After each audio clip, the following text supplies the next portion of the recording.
Side Scrollers is brought to you by you. If you'd like to support the show, head over to patreon.com/sidescrollers.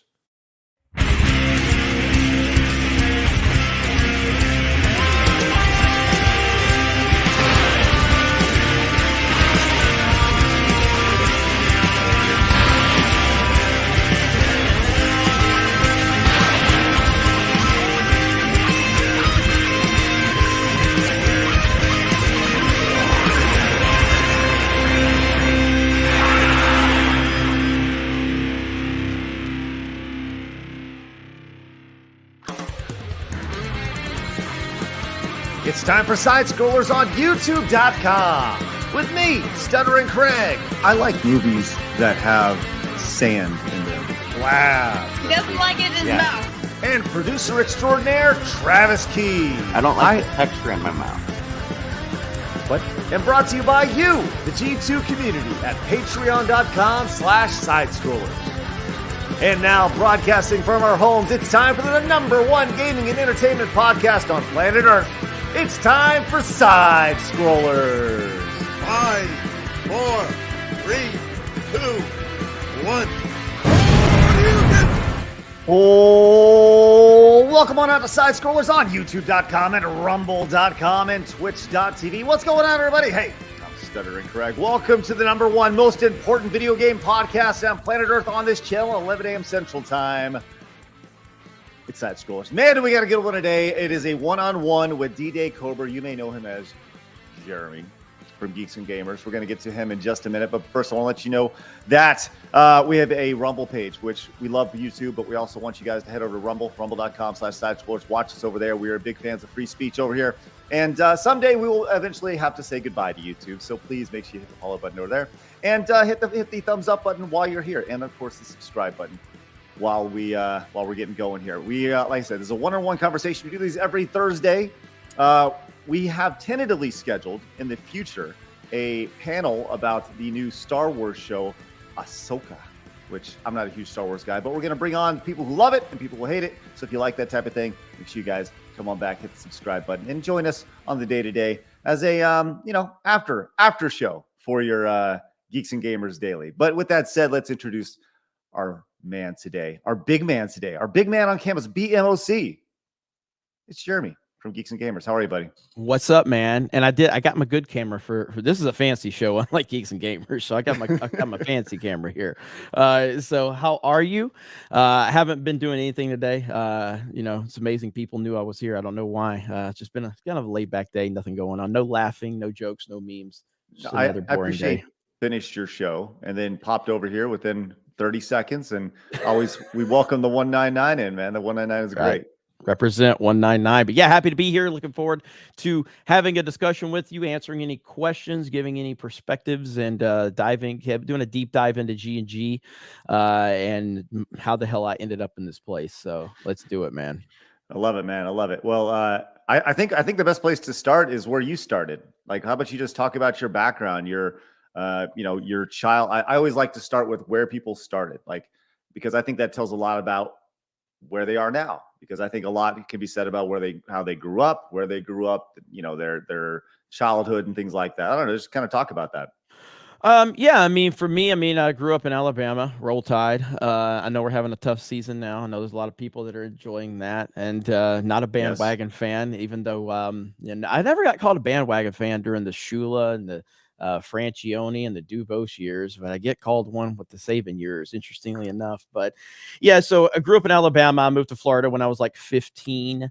I was never the type of person that I didn't like structure. I didn't like organization. I like to have my own kind of power. And I didn't like other people, like with school, for instance.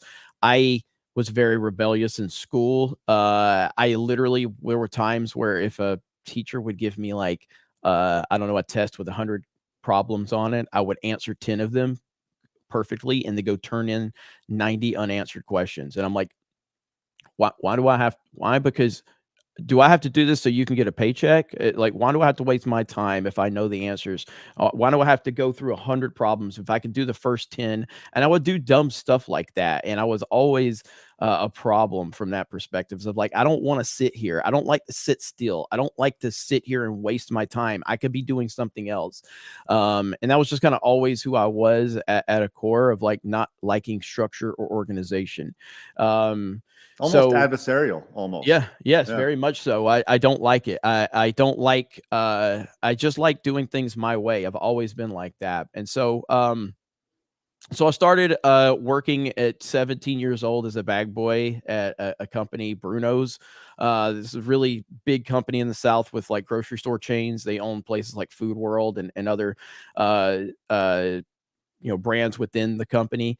And I was 17 years old as a bag boy. And before I turned 19, I was a number 2 manager in the company. And I was making really good money for that, point in my life. And I felt like that was my path forward. I'm like, I guess I'm just going to be here. But I moved up so quickly. So I had my own.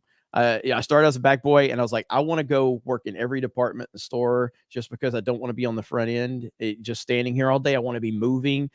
And I learned the system, did really well. And then I was there until just a bunch of like corporate stuff years later was happening. Different company comes in, different ownership, different leadership, whatever.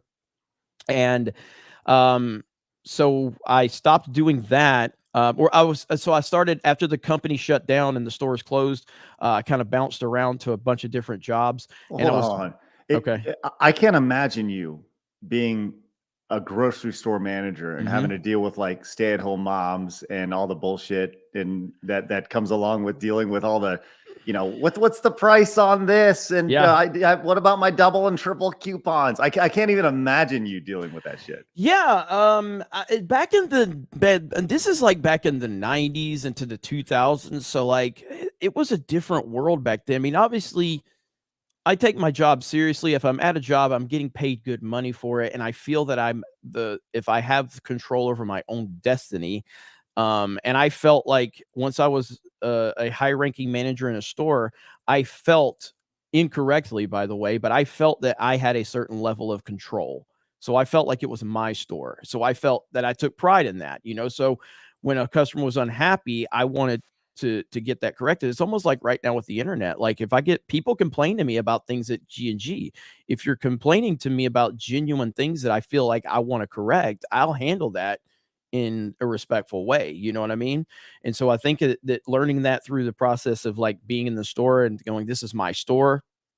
It represents me. I'm in charge. I want it to run properly. So yeah, if you have some annoying idiot who picks up a can of soup and they think it's a cheaper price because they don't know how to read, that's just part of the motions you go through. You know what I mean? And so it helped me. It helped me because I felt like I had a certain level of power. Now, hindsight tells me I had no power at all. I was simply just a high paid employee that had no real power. And I learned that over the course of time. So like, for instance, if there was this certain product in the store that sold very well, I would go, well, hey, I would like to build a display of this product right here. But corporate would tell me, well, you can't build a display of that because we have a contract with this other company. And it's like, well, yeah, but that product doesn't sell well. This one does. And in order for my numbers to get better, I need to put the product that my customers want. And they're like, yeah, well, you can't do it. Well, then it's not all my the red tape and all that. Yeah. So I started to learn how all that worked, and it frustrated me over the course of time. But years into it, I mean, I'm a 19, 20-year-old kid who was making really good money, driving a really cool sports car. Everybody at work knew me. I was the youngest manager by far, so that put a certain level of attention on it. So I felt that I was in a different place. So I handled things very respectfully when I dealt with complaints and things like that. It's just how, because I felt that I had, a certain level of power, even though I really didn't after the fact. But so I did that, and I was really good at what I did. I was really good at working in retail because I would bring a competitive nature to it, being a big sports fan, playing sports when I was growing up. When I was running the stock crew, for instance, the overnight stock crew, we had competitions as to like who could throw the most cases, who could get, and we would do competitions like that. We would get timers out there. And back then, though, like I said, when I was during the day, when we catch a shoplifter, we could beat the shit out of them. Did you ever beat the hell out of him? 100%. So I had this store manager. I'm not going to say his name. I think he's still alive. I mean, again, this is 20, 30, this is like 20 years ago. Yes, 20 years ago, because I'm an old man. I know people don't think I'm old, but I'm an old man. But this is like 20 years ago. My store manager loved professional wrestling. I've told this story on streams before. So my store manager, he was like 6'7". He loved professional wrestling. Now, my first month there, I'm just on the front end, bag boy, got my shirt tail tucked in, got everything. I'm just there trying to impress, and I'm just doing my job, keeping my head down, doing my job. And my store manager was very intimidating, big guy. He ran the whole store, so he was kind of, he had an intimidating presence about him. And I'd never spoken with him. I was kind of intimidated by him at that point in time, so I never said anything. So I'm up front bagging one day. Again, first month on the job. I'm up front just bagging groceries. Hi, ma'am, paper or plastic, yada, yada, yada. Trying to put the cold stuff with the cold stuff. Trying to put, medicine with medicine, produce, whatever. And all of a sudden, I look over, and my store manager's got some guy in a chokehold and dragging him across the front end. And I'm just going, what the hell, Store manager takes him back into the office. And the guy's like, they've got him detained back there in the back. My store manager opens the office door back up to tell the lady in the little cubicle, like, hey, I need you to call the police. And the guy tries to run out, and he grabs him again and throws him back into the office. The door shuts behind him. And I'm going, what the fuck is happening right now? And I'm just shocked. Okay. So I'm watching all of it unfold. Police get called. Police come in. They deal with it. They bring him out in handcuffs. I'm just going about my day. And all of a sudden I hear, Jeremy Griggs, come to the office, please. Jeremy Griggs. And I'm going, what? It was almost like the Lord was calling me to the office, because I'm like, what? My name was just on the PA system. I go in there, and my store manager's sitting down. He goes, name's Jeremy, right? I was like, yeah, yes, sir. Yes, sir. He goes, do you see what just happened there? And I said, I saw a guy, I'm stumbling. I'm scared. I was like, I saw a guy, you put him in a chokehold, and then, he tried to run, and then it looked like you put him in a sleeper hold. He goes, sleeper hold? You watch wrestling? I said, yes, sir. I'm a huge fan of professional wrestling. I watch WWF. And he says, I wanted to put that son of a bitch on a tombstone pile driver. And I'm going, what? And he was just like, goes crazy because I was a wrestling fan. And me and him, that's where we bonded, because we were wrestling fans. And then he would show me the ropes. And man, this guy, so his whole philosophy was, when just to be clear, we did profile people a lot. So when we saw a person walk in the store, we'd be like, that guy's going to steal. Now, this is back in the day when tobacco and all of that was out on the sales floor. It wasn't behind the counter and lock. It was out on the sales floor. So the philosophy we would always have is, when we see someone walk in the store and we figured this person's probably going to steal, we would watch them. My store manager would always tell me, he says, if they pick up cigarettes, you stand here and you wait. And if they walk back around, because what they do is they'll pick up the cigarettes, and then they'll walk around the store, and then they'll come up front and they'll walk out the door because they put it in their pocket. He says, you watch the cigarette counter after they pick it up. If they come up front, you say, what did you do with the cigarettes? Now, they're going to tell you they put them back on the shelf, but you have verified that they didn't come back to the shelf. So now their job is, they have to take you to where they set them down in the store. He said 90% of the time, they put them in their pocket. So that's how you get them. So I would, he would show me these things. And there was one time where this guy, he clearly stole cigarettes. He walks up front. My store manager stops him and goes, hey, what'd you do with cigarettes? He goes, man, I put them back on the shelf. And he goes, no, you didn't. We've been watching that shelf. So you need to show us where you set them down. And he goes, I ain't got them. And then my store manager says, looks, what's that in your pants? He goes, that's my dick. You want to grab it? So my store manager grabs him by the neck, turns him around, says, let's have a little talk. Pushes him to make it look like he's running from us, and then tackles him. And I'm going, now again, this is like the late 90s. Okay. I've seen so many crazy stories like that.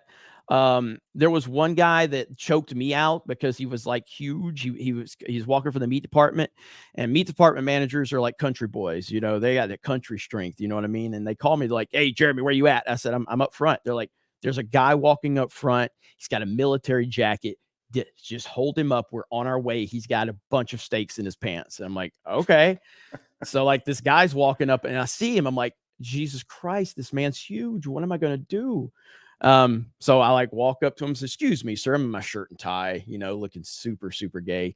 And, you know, I'm like, excuse me, sir. And he just grabs me by my throat like he's the Undertaker and just slowly walks me back to the back glass. And I'm like, oh my God, I'm going to die. And the meat department guys come running like ninjas out of nowhere and grab him and hold him down. But I got so many stories about like shoplifting back in the day. But watching how the evolution of how it used to be, and clearly that is not clearly the best way, because giving people free reign to do that is not, you know, there's a lot of danger with that.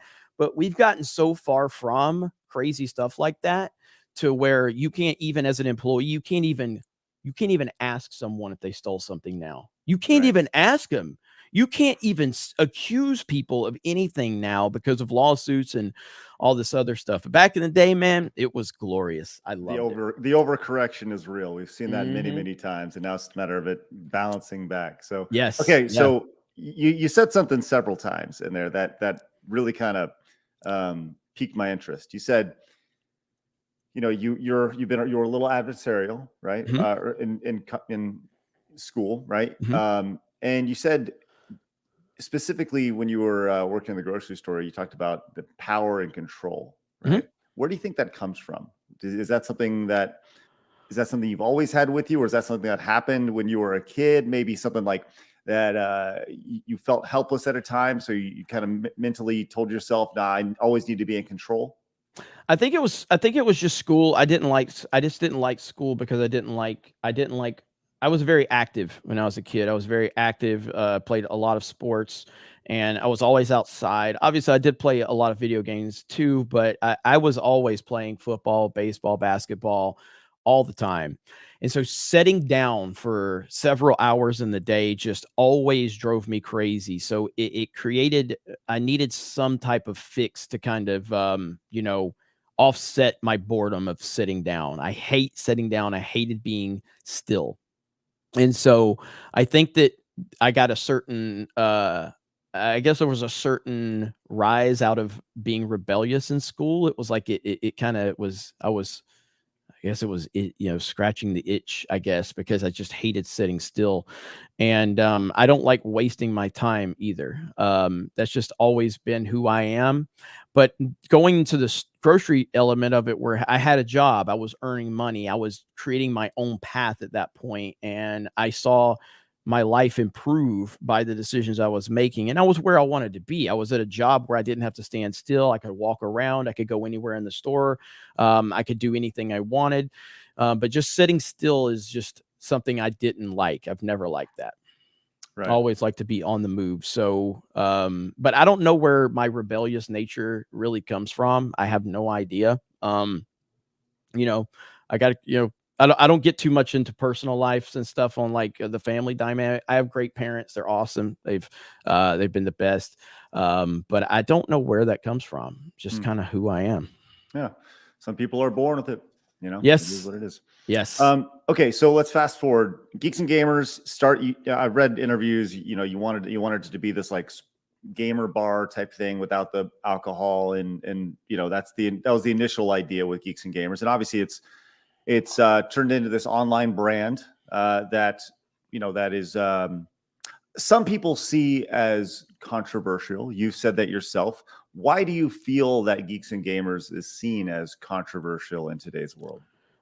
Because most people in the gaming world are bitches, and they run with the leftist narrative and the social justice narratives, and Geeks and Gamers kind of stands out a lot because most gaming companies, most gaming websites, most prominent people in the gaming world are politically correct, and they don't actually have any opinions of their own. And whereas Geeks and Gamers represents just individuals, and I'm all about individuality and let people be who they want. I don't like to determine how a person acts or what they do or what they think. I like to give people freedom to think what they want, and you can agree with me, you can disagree with me, But I kind of feel like that's where Geeks and Gamers separates themselves from everyone else. It's just a lot of individuals coming together and not having a singular narrative that we focus around. Obviously, we get branded that we're right wing and we're Trump supporters because I am a Trump supporter. So therefore, everybody must be a Trump supporter. That's just not the reality of the situation. But most current, like I'd say in the last definitely within the last 5 or 6, maybe even 7 years, like the modern gaming culture has just become very watered down.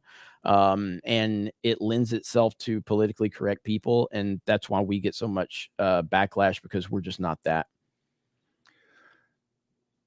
You said, you said like gay and retarded. These are words that were used a lot, like, I'd say in the 90s, right? And now they're kind of like taboo. But Yep. I feel like, you guys use those, and then you see people say, oh, they're homophobic, right? And I don't know how do you respond to something like that? I mean, it used to bother me at first when I was called racist and sexist and misogynistic and homophobic. It used to bother me a lot when it first was happening, because those are words that actually did mean something back when I was growing up. When you got labeled that, it actually meant like, oh man, that guy's racist. Well, that's not good. You don't want to be associated with a racist because racist people are bad. And, but now it's turned into where those words have lost all their meaning. And now it's become almost become a compliment to be called a racist or a sexist or a misogynist in today's world, because those words simply just mean that this person disagrees with, or this person has different opinions than me, and they don't line up with what I'm saying, and they don't follow the narrative. And it's like, well, that's exactly right. Then that's what I am. But at first it bothered me. Now it means nothing to me. Like, you can call me a racist, a sexist, whatever. I'll just laugh at you and I'll just continue on, and I'll wear it with a badge of honor. But that's representative of what the left and the social justice propaganda have done with those words. They have co-opted those words to mean absolutely nothing. And I'm at a point now where I'm desensitized to it completely.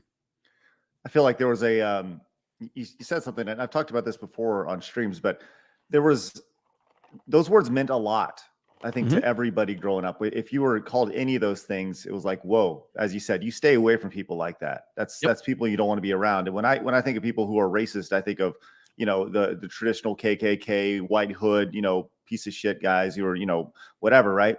And I think that at a certain point, somewhere in like some sort of executive position was threatened with those words, and that's kind of, they were the first to bend the knee, which ultimately created this domino effect of these words meaning, and they were probably our age, right? And so they were like, oh shit, I don't want to be called this, I don't want to be branded this, and then ultimately they bent the knee, and they're like, because it meant something to them, right? And over time, there was this domino effect that trickled down to where now, once again, we're at this point to where it's like those words have almost, as significant as those words are, they've lost all value because of overuse, right? We had a guy in our comments yesterday talk about the idea of, if you're not woke, it's like it's like you're looking at a Nazi party. It's like that's the biggest stretch I think I've ever seen. If, like, the idea that if you don't believe a certain way, you're a Nazi. And that's kind of where we're at right now, I've used this analogy to you personally, but I just want to kind of say this publicly. I feel like, Screw Attack back in the day was kind of the anti-culture of gaming. And I feel like that's what Geeks and Gamers is now. You guys are the pushback on all the, we push back against the corporate nature of the gaming space, the suit and tie, the IGN nature of it. Everything's buttoned up and nice and clean and pretty, where Screw Attack was the exact opposite. It was homemade. It was gritty. It was gross. Whereas now, these brands have shifted to this, justice and social justice and all this stuff, and woke, and you guys are the polar opposite of that. Yeah, it's crazy how far this has come for me and for G&G and everything. And I still, at my core, am that same person. I don't do things the normal way.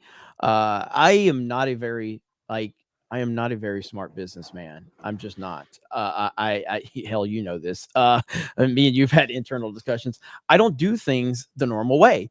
For instance, like I've been accused of running a MCN, a multi-channel network. Okay.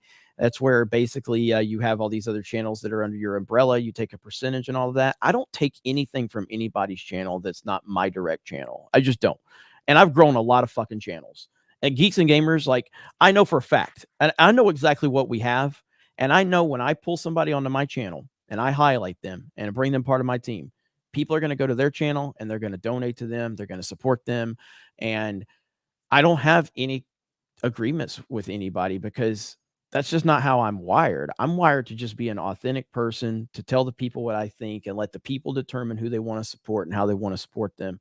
And that kind of goes into the whole idea of my mindset of everything. And that's why we are the kind of the anti-establishment of sorts of the gaming world now. And it's not something I intended to do. It's not something I set out to do. I just look at the standard, the status quo, I guess. And I hate it. I hate how buttoned up everything has become. I hate how everybody has to have the same opinion on this. And this all goes back to 2016 when Trump got elected. And this is a point in history that will be discussed for the rest of time. Everybody's got to have their story. I'm a Trump supporter. I was a Trump supporter. I always have been. I voted for Trump in 2016. I didn't talk about this. Geeks and Gamers was a thing in 2016, but it wasn't a thing like it is now. We just, but everything's relative. So no matter how big my following was back then versus what it is now and what it's going to be in 10 years, it's all relative. So back in 2016, even though my following was small by my standards today, my following was huge to me back then because it's all relative. If I had 100 people following me, that meant the world to me. You know what I mean? Because that's my community. I probably had maybe, I don't remember. I mean, we had a Facebook group that had like maybe 10 or 15,000 members, but a Facebook group is an open forum. Right. We had a YouTube channel that had less than 1,000 subscribers. It got maybe 100 views per video. All of this is going on. We did have the website, and I was proud of what we had. I didn't talk about being a Trump supporter publicly. I didn't feel it was my job as the guy that created this thing to talk about my politics because I didn't feel that my politics are anybody's business. That's how I've always been, I'll talk about it with my friends and my family, but as a business owner, as a representative of something, I don't think my politics are important, and they shouldn't be, just like no one else's are either. But then as things progressed, I started to see the weaponization of Trump supporters, and I started to see a lot of these activists online. And for instance, there would be like a conversation, like, I don't know, a random company. And that random company had a CEO, and maybe that CEO is a Trump supporter, and maybe they weren't. And I saw the activists going, I hear so-and-so with this company is a Trump supporter. We need to find out so we can cancel them. And I'm looking at that going, well, I don't want to be in this position ever to have an audience that will turn on me if they find out that I voted for Trump. I don't ever want to be in that position. And I started to look at Geeks and Gamers as to where it was in that point in time. And I didn't feel we had grown. I didn't feel like we were doing anything. So I told my entire team, I'm like, hey, I've already allowed my entire team at this point to say whatever they wanted. Say what you want, speak on issues you want to speak on. I don't give a shit. But I didn't talk about it. They all knew where I stood privately. So 2017, I decided I'm going to start talking about more controversial things that I'm seeing and not holding back. And I'm not going to apologize for being a Trump supporter. I'm going to get ahead of the weaponization of this guy might be a Trump supporter. You're goddamn right I was a Trump supporter, and I'm going to tell you, and I'm never going to apologize for it. That was my attitude going into it. Again, the rebellious nature. And so 2017, towards the end of 2017, I was mega excited for The Last Jedi. I thought it was going to be a great movie. And this is all kind of intertwining into me wanting to be more outspoken about things I am seeing. And so I decided to start doing that more opinionated stuff. Luckily for me, The Last Jedi came out. And so it kind of was a perfect storm of me talking about being a Trump supporter and criticizing The Last Jedi. A lot of people on my team quit. I'd say about 6 or 7 people quit as soon as I started talking about being a Trump supporter publicly. They knew they knew privately I was a Trump supporter, but publicly they couldn't stand by me. Go ahead. So these were people who had they publicly talked about their politics or anything like that? Yes. And so the idea of they didn't On want to my be platform, on right. my website, politics that I disagreed with, I allowed them to do it. So they knew where you were privately, but as soon as you said publicly, they didn't want to be associated with you, mainly because of the association of being a Trump supporter. Right. They couldn't. Their social circles would not accept them being connected to a public Trump supporter. And I knew these people. I had relationships with these people. I had personal friendships with these people. They had my phone number. I've worked with them through personal problems. But the moment the Trump line gets drawn in the sand, suddenly you're horrible. And they said a lot of bad things about me. They said I was this, they said I was that. And it was, again, it bothered me because these are people I personally knew. And so that kind of set me on the path that led me to kind of where I'm at today. But that was the beginning steps of like, I'm not going to apologize for this. I'm only going to do more of what you say I shouldn't do because I'm not asking for your permission. And that was the point where Geeks and Gamers went from a little bitty kind of group of people, which is awesome, to something that's pretty cool these days. And so that kind of anti-gaming industry stuff, that's where it started. And it really comes back to Trump. Okay, well, then you've talked about being a Trump supporter, and I'd ask this if somebody was so public about being a Biden supporter or a Ramaswamy supporter. Why do you support Trump? What is it that you like most about him? Do you feel like you see yourself in them? Because that's kind of where if I'm looking at this from outside, I see a guy, who is very kind of anti-establishment, wants to be able to control, as you said, kind of control and have some power, right? And kind of buck the trends. And I see that with Trump as well. Yeah, so I've always been a fan of Donald Trump as a personality. Donald Trump has been a relevant figure in pop culture and really in the world as long as I can remember. One of my first memories of Donald Trump was one of the WrestleManias. I think it was like WrestleMania 4 or 5. I can't remember. It was at one of his hotel casinos, and I think it was 5.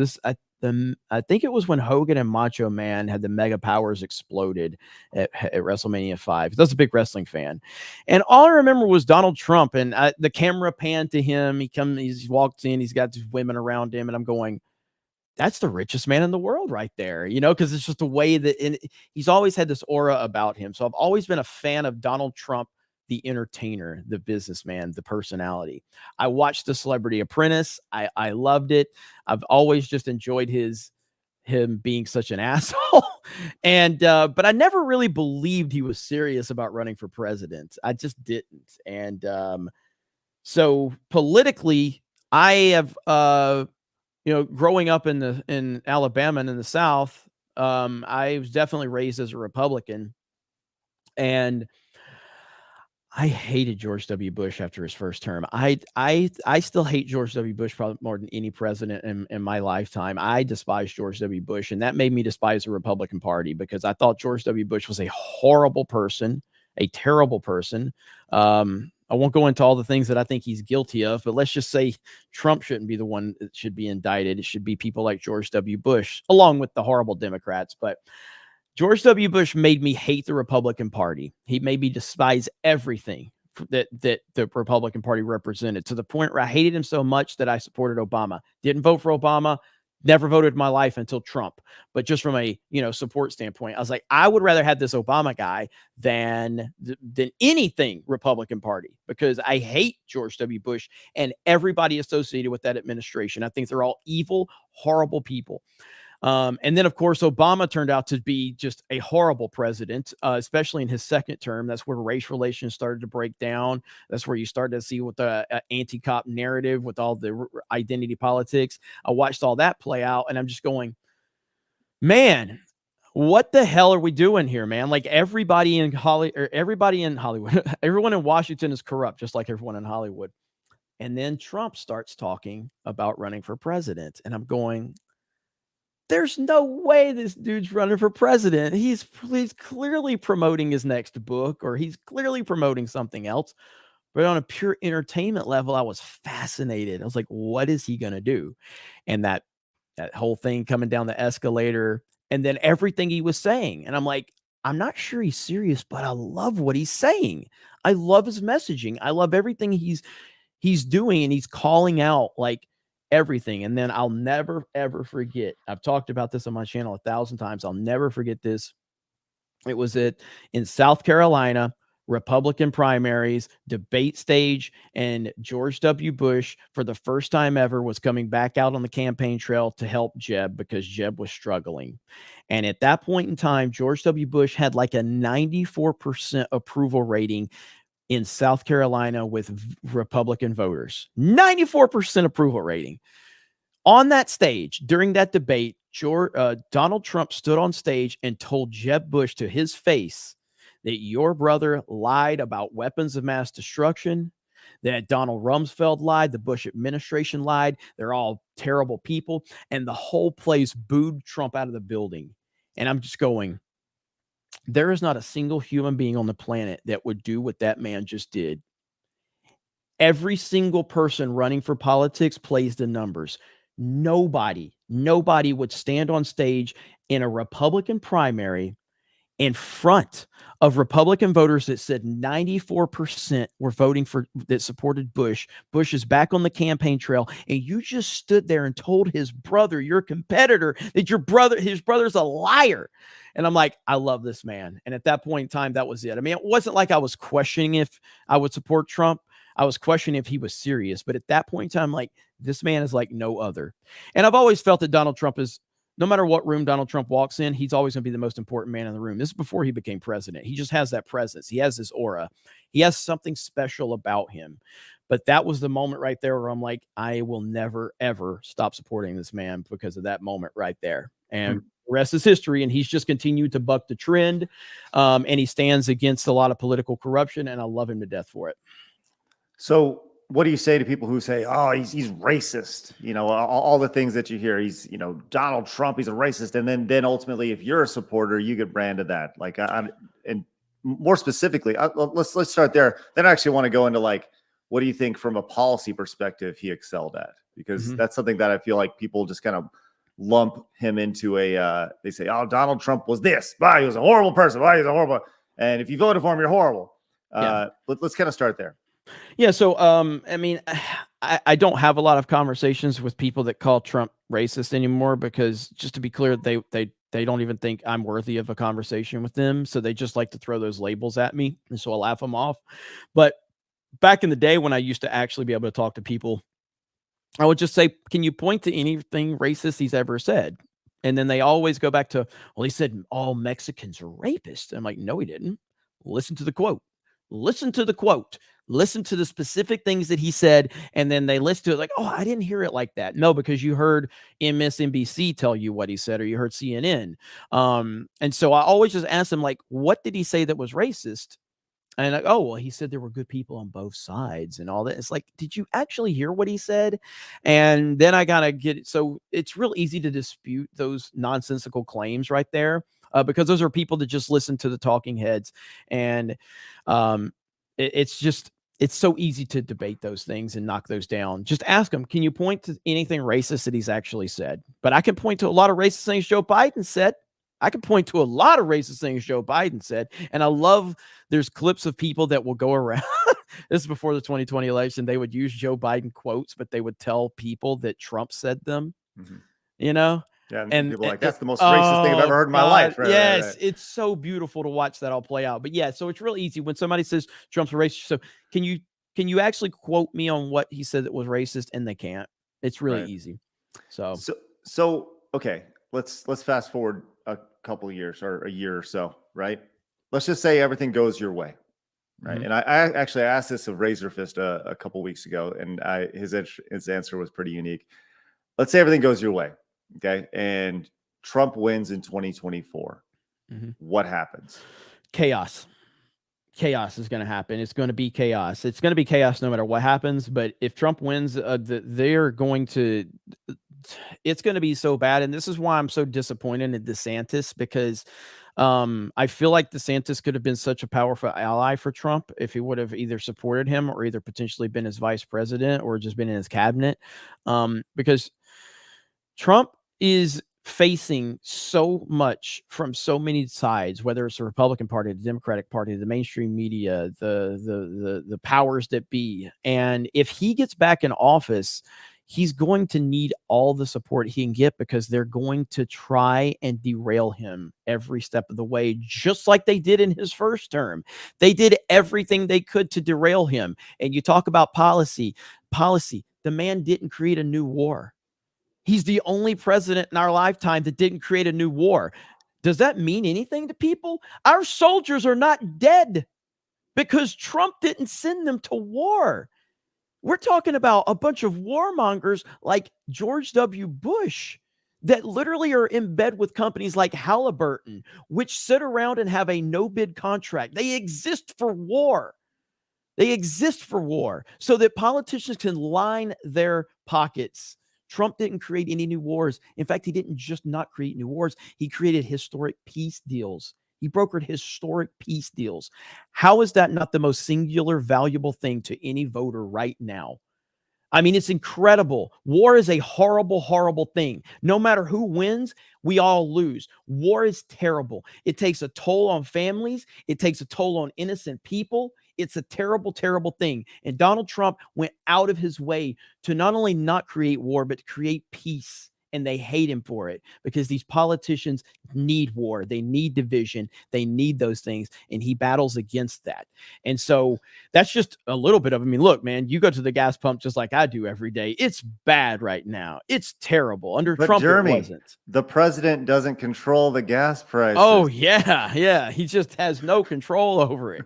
So it's so moving forward, if he does get reelected, and I do believe he will be, man, it's going to be chaos. And I don't like, what does that mean? It means so they're going to throw everything. Look at what they're doing to him right now. Like right now, with all of the indictments. Look what they did with his the New York judge claiming his property is only worth $18 million in Mar-a-Lago. The things that they're throwing against him that are just unfair by any normal standard for any other person in his position, they just unfairly throw stuff. So the Democrats will do everything in their power to block him, to create problems for him. They're just going to throw roadblock after road. Like, I don't want to get too far into like January 6th, for instance. January 6th is bullshit. It's bullshit. The fact that like we had feds there on the ground that were creating all of this havoc, and now you've got independent journalists being locked up for words. You know what I mean? Like, I don't think we're prepared for what's about to happen if Trump gets reelected. Obviously, I mean, when you say chaos, are you thinking socially as well? Are there riots? Is there chaos? Does this lead to civil war? Are the red states and blue states separate? I think we already are in a civil war. It's just not the civil war that we picture it to be, where people are out in the streets fighting. We're in an information civil war already. I mean, they deplatformed a sitting president of the United States of America in 2020 from all social media. Social media is our lifeline to everything. And they deplatformed him off everything. The sitting president. That's civil war right there. We're in a social media civil war, which directly ties into our day-to-day lives. And so the indictments with Trump, the judgment in New York, and everything going on, it's chaos. So we're already in one. And I think that what that looks like is, we're not going to have, BLM riot level of civil war from that perspective, in my opinion, as much as it's just the information war. And it all started with Alex Jones, with them deplatforming Alex Jones. And that was like, I believe that they always do things to test for the bigger thing that they want to go after. And I think that Alex Jones was the beginning, but certainly as much as Alex Jones was a problem for them, he was also a test. Can we get away with getting rid of this guy? Because there's going to be someone worse we're going to have to get rid of at some point, and that person is Trump. But I think we're already in a civil war in a lot of different ways. Okay, so what happens if it goes the other way? And let's say Joe Biden wins in 2024. Number one, does Joe Biden make it? And I don't think. Yeah, let's just I don't say think so. whether it's Joe Biden or the Democrats win in 2024, what does that look like?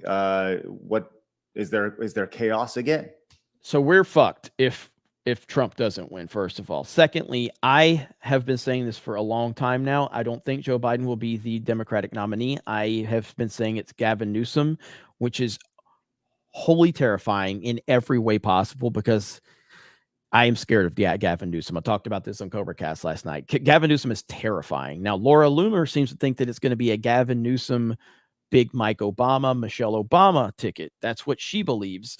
I don't think that Biden, I think that they would rather have Biden overall right now because Biden he's weekend at Bernie's. You know what I mean? They can do whatever they want with him. They just roll him out there. He mumbles a few words, and then the people in the shadows are doing all the work and creating all the narratives. But I personally just don't see that Joe Biden actually makes it to 2024 at this point in time. I just don't see it. And I've been of the belief that Gavin Newsom is the manipulative snake in the grass that they really do want because he's got that kind of look. He's got that sleazeball mentality. He's ruined California, and it clearly didn't hurt his stock at all. But with that said, I don't know if America can survive if Trump doesn't win. And I know that sounds like hyperbole, and I don't like talking like that, but look how bad things have gotten in just a few years. Like the democracy, they're trying to take Trump off of the ballots right now. The most popular person in this country that is dominating right now. We have never seen someone with this big of a lead in a primary ever. And Trump is ahead by like 50 points. And they're arresting the political rival of the president of the United States right now. They are arresting him to derail him. They're trying to take his name off the ballots. That is a fundamental, fundamentally loses everything America's built on. We're already seeing it right now. And so my whole argument has been if Trump doesn't get back in office in 2024, then everything's done because they took it from him in 2020 already, and they've stopped him from regaining it in 2024. And at that point in time, you think you're important enough, Craig? You think I'm important enough? If they can take Trump down, who the fuck are we? Oh, of course. You know, and that's my that's what I get scared about is like, look at the inflation. Look how bad it's gotten right now. And this is with Trump still a thing. And you take Trump out of the equation, who can compete with them? Who can stand against them? Who can do anything? Okay, well, if things are so bad, right? Which we all see the prices of everything going up, inflation and gas and everything. It costs a lot to live right now. Trump goes into the office. He only has 4 more years. So what's after Trump? Is it just go back to status quo? How does it? And that's why I brought DeSantis up, because I'm from the state of Florida. I was a huge fan of Ron DeSantis as the governor of Florida. And I wanted DeSantis to be the heir apparent to Trump. You know what I mean? I wanted 4 years of Trump and 8 years of DeSantis. Clearly, DeSantis, there is no scenario where he can recover in my eyes. There's no scenario. He is done. He is a snake he is a backstabber. He has ruined his political career. There's nothing he can do at this point in time. And so that's what bothers me is we don't have the heir apparent. Now, there's people out there, like a lot of people think Tucker is going to position himself for 2028, which I think would be fantastic. But we don't have anybody else. But what we do know is that Trump walked in office in 2016 and immediately started to fix things immediately. All right. So there's no doubt now with him already having the experience of being in office once, there's no doubt he walks back in and in 2024, 2025, and he will get things correct from the moment, I'd say 6 months. 6 months, he's going to have everything working properly and everything turned around. I said this. If I get a chance to interview Trump, and I have been trying to put fillers out there for that because I know people that know Trump. If I get to interview Trump, that will be my number one question to him. I said this last week on Cobra Cast. My number one question will be, I have no problem believing you will fix things when you get back in office. None whatsoever. What does a world after Trump look like, though? You need to position someone. Who do you have in mind that you can bring along with you that can carry on your legacy after you're gone? Because that is an important question. And I don't have the answer to that question. I have no answer for it. And I hope he does. But that's a huge problem right now that I think we have to consider for sure. And I don't know who it is. Okay, so we've been on politics for a little bit, which I think, is important because I think a lot of people look at Geeks and Gamers, and you obviously you're the head of the snake, and Trump is a big part of what you talk about. You talked about Cobra Cast and stuff, but so let me just kind of hit a few politicians. I want to hear a couple sentences from you about your thoughts on a few people, and then we'll get back into Geeks and Gamers here. First off, who's his running mate? Who runs with Trump? I want it to be Carrie Lake, but I don't know how much she's going to be intertwined with Arizona and everything going on there. But I like Carrie Lake because of the loyalty she's shown Trump, and I think Trump needs someone that's loyal as hell right now to have his back. Obviously, we saw Mike Pence be a traitor, but Carrie Lake's my number one choice for his VP at this point in time, and she has been for a while. Okay, your thoughts on Vivek Ramaswamy? Way too polished. He seems to know the answer to every single question, and he seems too polished, and it makes me uncomfortable. We said Ron DeSantis. Backstabber, traitor, political career is over unless the powers that be elevate him into a position. But from a people standpoint, he's lost to people, and he'll never get him back. Isn't he currently ranked second behind Trump, though, as far as the Republican nomination? He's in some polls, he's down to fourth. But here's what my theory on it was my theory is that the powers that be went to DeSantis and they said, hey, Ron, Trump is toast. He's done. He's going to be bogged down by indictments. And, if you run, we think you're going to be neck and neck with Trump, and then the indictments are going to drop, and that's just going to get you to, inch ahead of him. That's what my theory is that happened. And clearly all of that backfired, if that's actually what happened. But without Donald Trump, Ron DeSantis is done. Ron DeSantis would have never been governor without Donald Trump. And if the only way DeSantis can recover is if he makes up with Trump and Trump believes him and Trump puts him over. But I don't see that happening at all. And so Ron DeSantis' political career, in my opinion, is dead. Over. RFK Jr. Just another Democrat. I mean, I know everybody thinks he's cool because he does push-ups with his shirt off as he's 70. He's a fucking Democrat. I don't like the RFK fanboyism from the right and the Republicans and the conservatives. And I have no interest in RFK. All right. Let's go back to some G&G stuff. But before we do, I want to say just thanks for all the gifted memberships and the super chats, guys. The director nations, those are huge. Those will allow us to have these conversations on a Thursday. I'll read those off at the tail end of the show. So greatly appreciate that support. Okay, so let's start about the name really quick. This is something I'm curious. Where did DDayCobra come from? Gamer tag. Back in the Call of Duty days, we just had a little clan, little DDay clan, and I think they were calling themselves like DDay Alpha, DDay Sigma, all that. And I was like, I want to fucking get in. I want a cool name like Cobra, G.I. Joe. I think at first I call it like DDay Roll Tide, and they're like, get the fuck out of here. So I obviously I'm a G.I. Joe fan. I'm a huge fan of Shelby Cobras. So I just was like, well, I'll be DDayCobra. And so we were like the DDay clan. And as kind of time progressed, the social media handles and stuff, and I was like, well, Jeremy's a pretty basic fucking name that I'll never get on any platform. So I started running with just my gamer tag, which is DDayCobra, and it just kind of stuck and people liked it. So that's it. DDayCobra. So one of your big running mates on the channel, who's obviously grown with G&G now, obviously heads up his own channel in Sports Wars. It was Ryan Kinel. Mm-hmm. Talk about your relationship with Ryan and kind of how that started and just everything that goes along with that. Well, Ryan's my bro.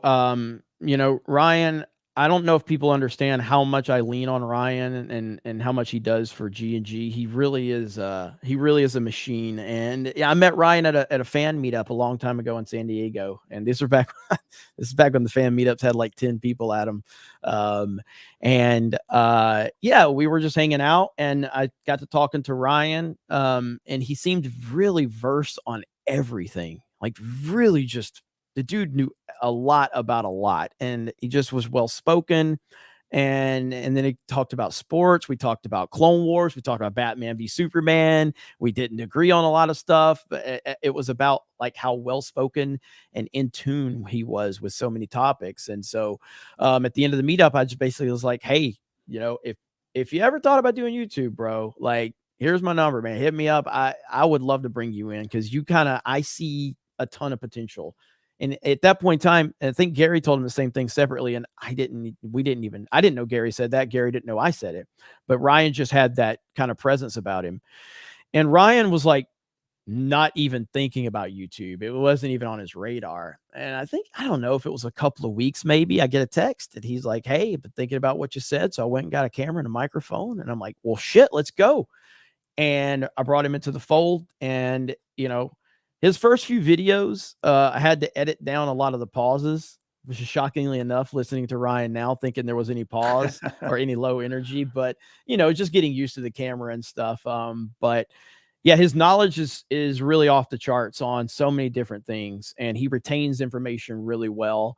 And yeah, he's my guy, man. It's been a blessing to have Ryan on, and I lean on him for a lot. I definitely do, and he's been just tremendous for not only G+G but just as a friend. He's a good dude, but his knowledge is second to none, man. Ryan is on point. He knows things that I just have no even I can't even process some of the internet bullshit that Ryan has knowledge on. I'm like, how do you have room for all of this shit in your head? I don't know. Keeps up with sports, movies, video games, internet drama, like everything. He just knows it all. Politics. Ryan is on point. So he knows his stuff. Ryan's autism is an asset. Yes, it is. Chat. Is he autistic? I think he's got to have a touch of spectrum. He's got to have a touch of autism, dude. With the amount of stuff that he retains, it's crazy. It really is wild. So it's funny. What are the when you Google Geeks and Gamers, says Geeks and Gamers Daily, blah blah blah, and then it'll say controversy, Geeks and Gamers controversy, right? One of the big controversies, and if you want to, there's a whole video about going back and the Snyder thing, and that was obviously a big moment for Geeks and Gamers. Toughest moment I've ever faced. Right. What did you learn from that? What was one of the big takeaways you had from that experience? Man, there's a lot. So the Snyder incident, for those that are not aware of, we did a charity live stream with Zack Snyder right before the Justice League Snyder Cut released. We were given the opportunity to so Uche, rest in peace to Uche, former G+G member, former Jacksonville Jaguars, passed away in the past year. And Uche, obviously being a former NFL football player, had a lot of connections with a lot of people. And he called me. He says, hey, I'm in contact with Zack Snyder. And I was like, wow, that's fucking cool, man. And I was never really the biggest fan of Zack Snyder or his movies, but I thought this was cool for him. And there were other people in the team that were really big fans of Snyder. And so he's like, I'm going to talk to him, see if he wants to do something, and I'm going to bring G+G into it. And I was like, yeah, man, like if you talk to him, that's cool. You let me know how it goes. Yada, yada, yada. And, him and the guys got on a call with Zack. They had a great phone call. G+G came up. Zack was 100% all in on like wanting to do something. And so then they come back to me. They're like, hey, Zack is 100% interested in working with G+G. I'm like, really? Okay. Well, I need to talk to Zack now because I need Zack to understand who we are and what he's about to step into. Because I don't think he gets it. Because I'm a very self-aware individual. Go ahead. And the idea being that you're kind of anti-Hollywood, yes, anti the business that he's in. Yes. Right. And so we set up a Zoom call. I got on there with Zach. Hey, Zach, my name is Jeremy. Run Geeks and Gamers. Really appreciate you taking the time to be here. Hey, man, listen, I want to be as transparent as I can with you. I personally am not a fan of your DC movies. I am not. I'm a fan of your Watchmen. I'm a fan of Dawn of the Dead. I'm a fan of a lot of your other stuff. But I just wanted to be transparent with that. With that said, I have nothing but the utmost respect for the Snyder cut, the Snyder fan base. They're passionate and they have willed this thing into existence. And I am appreciative of that. And he goes, well, thank you, man. I appreciate that. Thanks for being up front. That's really cool of you. Yada, yada, yada. Yeah, man, no problem. With that said, I just need you to understand that I'm pretty controversial from your perspective. Like, I criticize Hollywood a lot and I get called a lot of names and I get labeled a lot of things. And I just want you to know, before you get any further into this conversation with me and us, that's what we're about. And I don't want to say this isn't as disrespectful as it sounds when I say it, but he's kind of like, it's okay, bro. Like, I face a lot of criticism from the mainstream. I got this. You know what I mean? He kind of brushed aside my, like, whatever controversies you got. I got it, bro. I was like, all right, cool. You know? And, so I was like, hey, okay, if you're cool with it, you know? So I said, so here's how we're going to do this.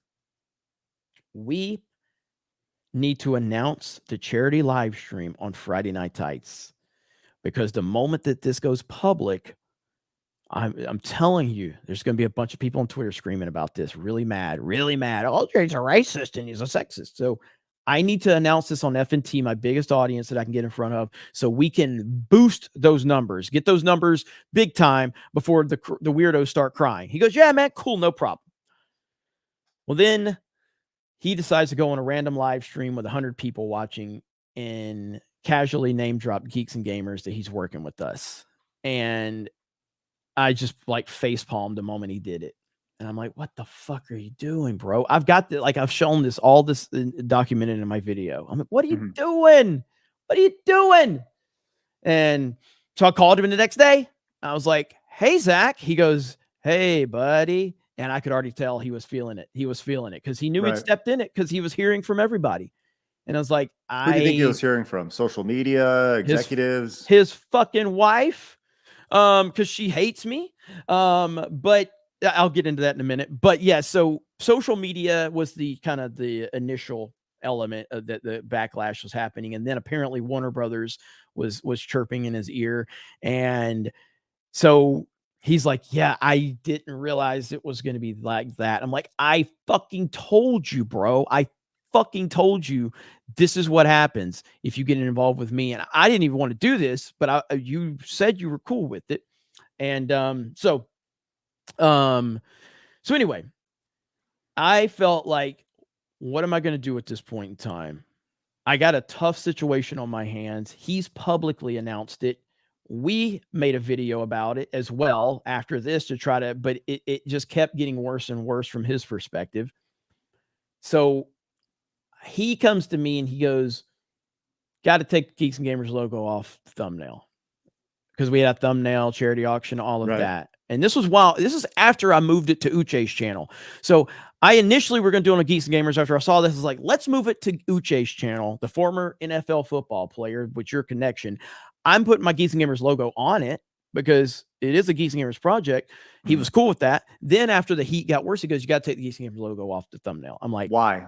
Why did you? What was the idea? Warner Brothers. Because they felt it was a toxic brand. Yes. What was the idea? Yeah. Yes. And so I said, I'm not going to do that. What I will do is I will change the thumbnail with some of the art that we were auctioning off. I will change the thumbnail, but I am not removing the Geeks and Gamers logo. I will change the thumbnail and I'll work with you halfway, but I'm not just taking my fucking logo off. Now at the same time all this is going on, there was a charity auction website that was being created for all the stuff that's going to be auctioning off. Now I had no contact with these people. All right. I didn't know who they were. They were basically operating off public knowledge that Geeks and Gamers and Zack Snyder were doing something together. That's what they were operating off of, the information Zack Snyder put on the internet. So on the bottom of the charity auction website, the Geeks and Gamers logo was there. and I had nothing to do with this. I didn't know it was there. But they were operating off the public knowledge. So anyway, I made some changes. I got the thumbnail switched out, and I made the decision I wasn't going to be on the stream because I was like, I don't need to be on the stream. I'm not a Snyder guy anyway, so I don't need to be on the stream. It's all good. And so anyway, 10 minutes before Snyder gets there on the stream. So you got all these people. Uche's there, Tyrone Magnus is there, Ryan's there, Lethal Lightning's there, Film Gob is there. And my point was, like, we were trying to get as many Snyder people there as possible. Mm-hmm. You know what I mean? Like, to celebrate the Snyder Cut, because this was all about celebrating the Snyder Cut, a fan movement. Regardless if I'm a fan or not, it's about celebrating a fan movement. About 10 minutes before Snyder's supposed to come on, we had already raised like $50,000 at this point. We were blown through everything. $50,000, $60,000 was raised. The chat, and this was before Snyder even got there. It was jumping, man. It was hyped. And all of a sudden, Uche's texts me. He goes, "Hey, Snyder's pissed." He says, he can't come on because there's a logo. The Geeks and Gamers logo's on the bottom of the fucking charity auction website or something like that. I'm like, what the? I don't know anything about that. I was like, so get him to remove it, Uche. So, because Uche was working with them. So as soon as they got that removed, Snyder comes into the stream. Everybody's seen it 1,000 times. He comes onto the stream. Everybody's happy. Zach's here. Yeah. Hey, before we get started, I just want to let everybody know we're not affiliated with Geeks and Gamers. Yada, yada, yada. We also stand against hate and all this stupid shit. And you just saw the whole chat, just the whole demeanor of everything changed. Donations came to a screeching halt. Everybody's like, we love G+G. We love G+G. What? No, this. I remember my gut just dropping at that point in time, man. The idea being that Geeks and Gamers is linked to hate. Right? Yes, that was the implication by Snyder. It was the implication based on his sloppy way of talking. And if you've ever listened to Zack Snyder talk, he's not a very well-spoken person. He's kind of aloof and all over the place. If you listen back, Snyder was he basically made two sentences sound like they were connected, when in reality he was just trying to get both of them out. He was forced to say we're not affiliated with Geeks and Gamers. And if you listen to the whole "we stand against hate," because this is right around the time that those murders were happening in Atlanta with the massage parlors and all that shit. I don't know if you remember that. And so if you go back to, like, Kevin Smith made that same statement when he did a host for the Snyder Cut. He like, oh, we stand against hate, yada, yada, yada. But Snyder's sloppy way of talking, he made it sound like they were together. It sounded terrible. It sounds like the most bullshit thing to say. The idea of like, why do you need to say, well, we stand against hate? Like, is anybody gonna come and be like, well, we endorse hate?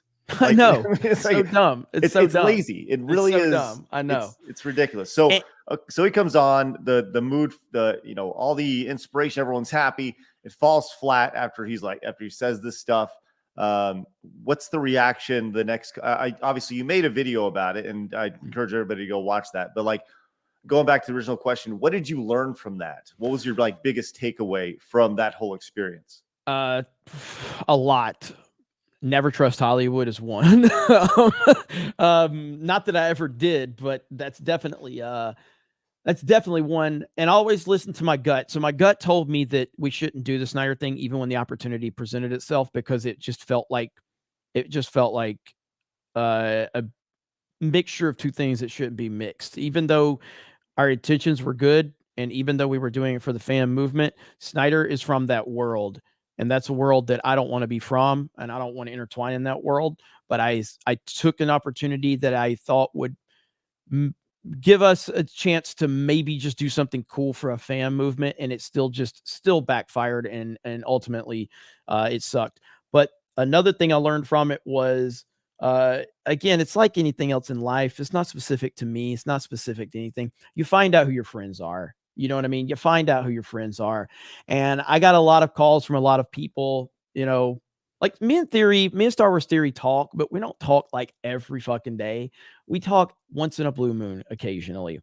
Theory calls me that night. Hey, bro, I just saw what happened. I'm so sorry. What do you need? You need anything? You need anything at all? Hey, man, thank you so much. Quartering calls me, obviously Gary, the normal people that you would expect to call me. But there were other people that just saw an opportunity to make content out of it. people that you claim that they're, oh, I'm friends with Jeremy and this is terrible what happened. Well, how the fuck didn't you just call me? Pick up the fucking phone and call me and ask me what happened. Instead, I became revenue and content, which is totally fine, by the way. 100%. I was gonna say, fine. I mean, like, no, it is, but that's what. But when you have a friend, do you call the friend to understand the ramifications first, or do you just decide to go and start talking about it, even though you have no fucking idea what happened? Right. And so you find out who your friends are. That's essentially what I learned from it the most, and that's a good lesson to learn. It always is, and so it bothered me for the longest. Just overall, the Snyder stuff, it bothered me, but it ultimately was a great thing that happened to us and a great lesson learned. But yeah, it was tough for a long time. And I felt that I failed. Ultimately, the reason that I took it so hard is because I felt that I failed our community. I felt that I failed our team. I felt embarrassed that I put our fans and our supporters in that position. And then I felt bad that they had to be online dealing with people sharing the Snyder clip, like, oh, he dissed you guys. Like, I felt bad that I put everybody in that position. And that's why I took it so hard, because I, as a leader, made a really bad decision and a lot of people paid for it. And I felt bad for that. So that was the worst part of it for me, was just knowing that I fucked up so bad to put us in that position. And I will not do it again if I can help it. And so that was the biggest lesson learned, because ultimately there was a lot of criticisms of why we didn't check him or challenge him. I was directly involved with that decision. I told everybody on the panel that was on my team anyway. I mean, I didn't have control over other people's on the team, but I was like, do not argue with him. Do not make a controversy of this. This is a charity live stream. We are raising money for suicide prevention. Nothing we say will help us right now. We just need to take it on the chin and move on, because if we argue or turn this into anything worse than it is, that is going to be bad for us. So take it and walk away. And that's really where it comes down to. I think sometimes you do just kind of got to take it, Mm-hmm. and that's one thing that we have this generation of people who are growing up and they don't want to take anything. All they want everything handed to them, and everything's all hunky dory and happy. And, especially in business that happens all the time. Where you get shit on, and especially with social media today, it's just a constant barrage of things. Like, you see this every day. People say things about you. People say things about me that are not even close to being true. They think they know something about me that they have no idea. You see people go into, go into private businesses and just kind of like really weird situations, and the internet has definitely changed and created that environment over the last few years. It's absolutely, it's crazy. It has, but I'm glad I went through it. It sucks. You got to go through hell. You got to go through hell a lot.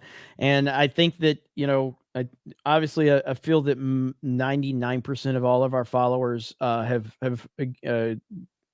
understood and forgiven me for the mistake, but it's a necessary thing to go through. But I'm glad we're so far beyond it now that it's easy to look back on it. I compare it to something like Batman and Robin, where when I watched Batman and Robin, I hated it. And then 10 years later, I could look back and it's just a damn comedy to me now. And that's what Snyder is. When it happened, I hated it. It was hard. It was tough. Now that we're so far removed from it, I can just look back on it and laugh about it now. So that's where we are on it. All right. So let's fast forward now. Geeks and Gamers has grown. You said it was a good thing. The Snyder Cut thing is what it eventually, more or less served as a little catapult for growth. I'm sure a lot of people in the chat say they were exposed to G+G from that experience and various other things, right? So you've grown, and this year one of the things that you did was you went out and got a house, a Geeks and Gamers house, and that was a big thing for you. Has that gone the way that you hoped it would gone so far? We've seen a lot of positives. It hasn't been the positives in the direction I was hoping for, but that's the whole wonderful world of the internet, is that things always go in directions that you're not really expecting or whatever. And so again, I don't get into personal life much. I am very blessed to have a very understanding family that allows me to do what I'm doing right now. Because obviously I still have family and my whole life is in Pensacola. I'm here in Orlando for a year to try to see what we could do here. And I always make decisions and I don't plan shit out, man. I just do things. I'm the Joker. I'm a dog chasing cars. I don't know what to do with it if I caught one. I just do shit, man. I didn't know what my plan was when I moved everything down here. And it's been a wild ride. Right now, Geeks and Gamers and DDayCobra, my personal channel, both are consistently in like the top 15 or 20 super chatted channels in the entire United States of America. So we kind of live stream like crazy. The interactions have been off the charts from that perspective. I've been very happy with a lot of the vlogs that we've created and a lot of the IRL stuff that we've created. We've made some gains in the theme park world, which is, kind of what we're focused on, doing a lot of stuff down here. So overall, it's been a huge win from a team chemistry and a team building standpoint. And I have never felt enthusiasm for Geeks and Gamers like I do now. But the growth has kind of stopped because I don't make daily content anymore. Live streaming, you can't grow on YouTube by live streaming. You just can't. It's just a fact. You can't grow by live streaming. Now there might be an anomaly out there, a couple, but generally speaking, as a content creator, I have 9, I think, YouTube channels. I know how to grow YouTube. I've got 3 over 100,000 subscribers, 1 over 300,000. I know how to grow channels. I know how to make content. I know how to get views. I know the game. I have went from making 4 videos a day to I haven't made a video in like 2 months, I think now, maybe 1 or 2. So growth has all but stopped on the channels, and it's because I don't make content, but I'm so tied into live streaming. And the beauty is, so like Gary is a perfect example. Gary's a perfect YouTuber. He's perfect. He's a live stream king, and his videos crush. He's on it. Live streaming is very important because you want to continue to keep that community element and build that relationship with you and your viewer. Now, me, I've been, my path to get here has been kind of all over the place. I used to make a ton of videos, and I never live streamed. And then I started live streaming, and then I had that mixture going for a while, but then I got burnt out on live streaming. So I stopped live streaming completely, and I was just making videos, and I was on the grind. And now I'm at the point where I've flip-flopped on it, and now I'm making just live streams, and I'm not doing any videos, and growth has stopped. So I've got to find some balance there.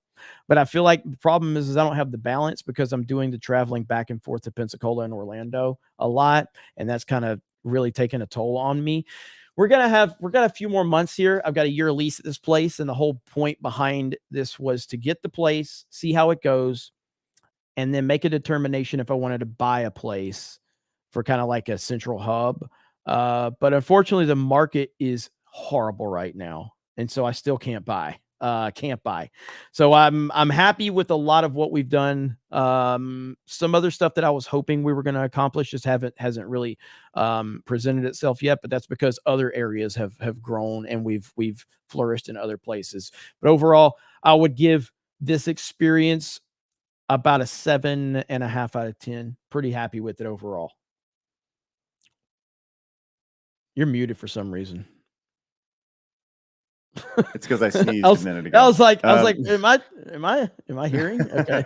My fault. I sneezed a minute ago. Do you think you'll re-up the house for a little bit longer, or is this kind of a one and done type deal? So I have a great relationship with the homeowner. He loves us, and he basically is like, I'll give you a month to month if you want. I'll do whatever you want. He wants us to stay.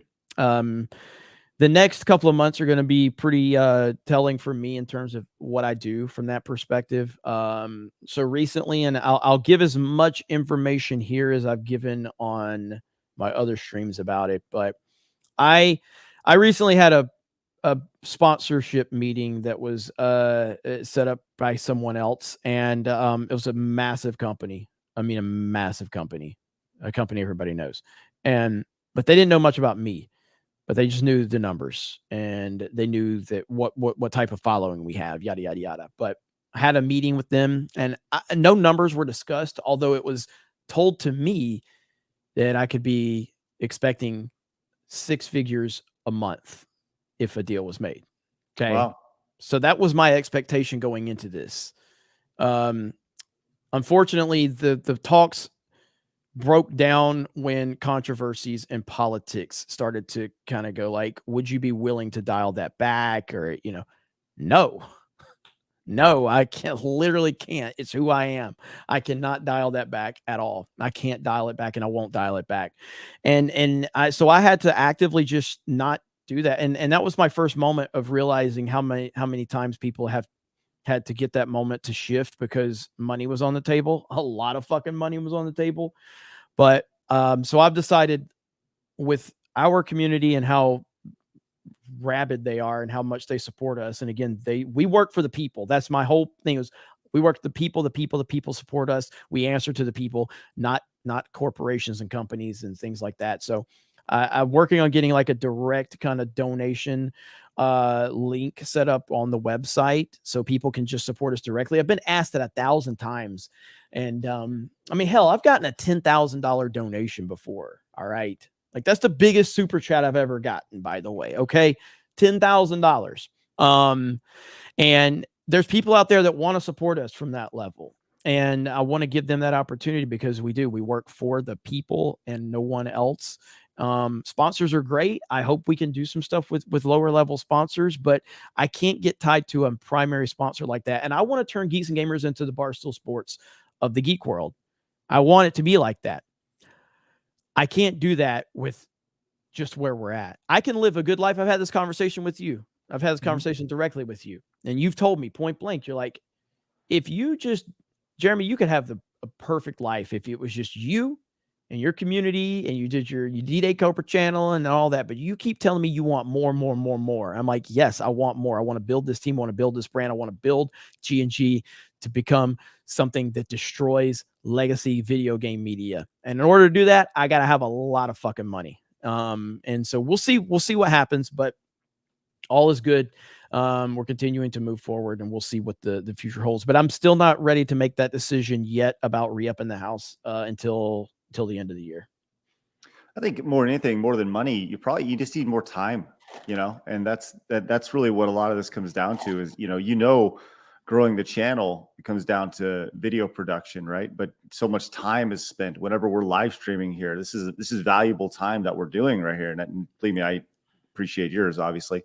But the way to grow is through videos, right? Which is why we're taking clips from different things that we do here on the channel and slicing them up. We just had our biggest video yesterday, which was awesome. And those things definitely help grow. So I think, time management with you obviously being the face of G+G, I think that'd go a long way, as far as, even just taking the G+G daily and slicing it up potentially. Yeah. I don't know, but yeah. So you've had this, G+G has become like this funnel, this platform for people to kind of grow their faces, grow their brands, grow their channels. Who do you see is kind of the next up and comer on G+G? Do you see anybody who's kind of the next, I don't know, the next Jeremy, the next Ryan Kinel, the next Beardo, the next Jay? Yeah, I mean, I haven't brought a lot of new people in recently because we're kind of set. I mean, like look at like what happened with Disparu. I mean, Disparu, I brought Disparu in. Disparu messaged me when he'll have to remind, but he keeps on. I think he had maybe less than 100 subscribers or a little over 100 subscribers, and he drunkenly messaged me one night on Twitter.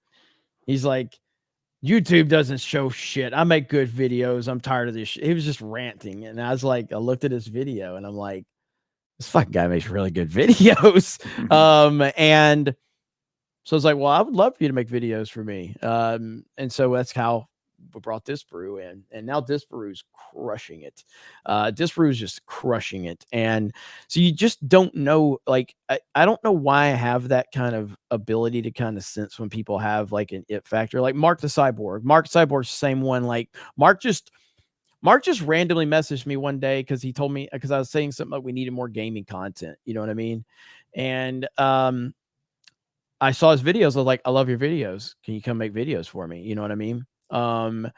X-Ray Girl, his lovely wife. When I met her through Mark, I was like, hey, she's good. You know what I mean? Like she should, and I got her set up with Gary on Friday Night Tights because I thought she would be good for that. I know you got Blabs here on Side Scrollers now. Hi, Blabs. Hi, Blabs. And, so I like the wide net that we have. And I want to help people in whatever capacity I can do it. But what it comes down to is I can only give people a platform. I can't make them famous. I can't make them successful. You got to do the work. You've got to put it in. Every person that's part of the team, I see potential in them in some capacity. That doesn't mean that they're automatically going to become the next big YouTube star or whatever, but I don't bring people in that I don't see potential in. It's up to individuals to maximize their opportunities, and people like Ryan have ran with that. You know what I mean? And obviously Jay is just the most unintentionally funny person I've ever seen in my life. I personally like Krista. I think Krista has tons of potential if she would kind of focus in and make content like she did when she first started her channel.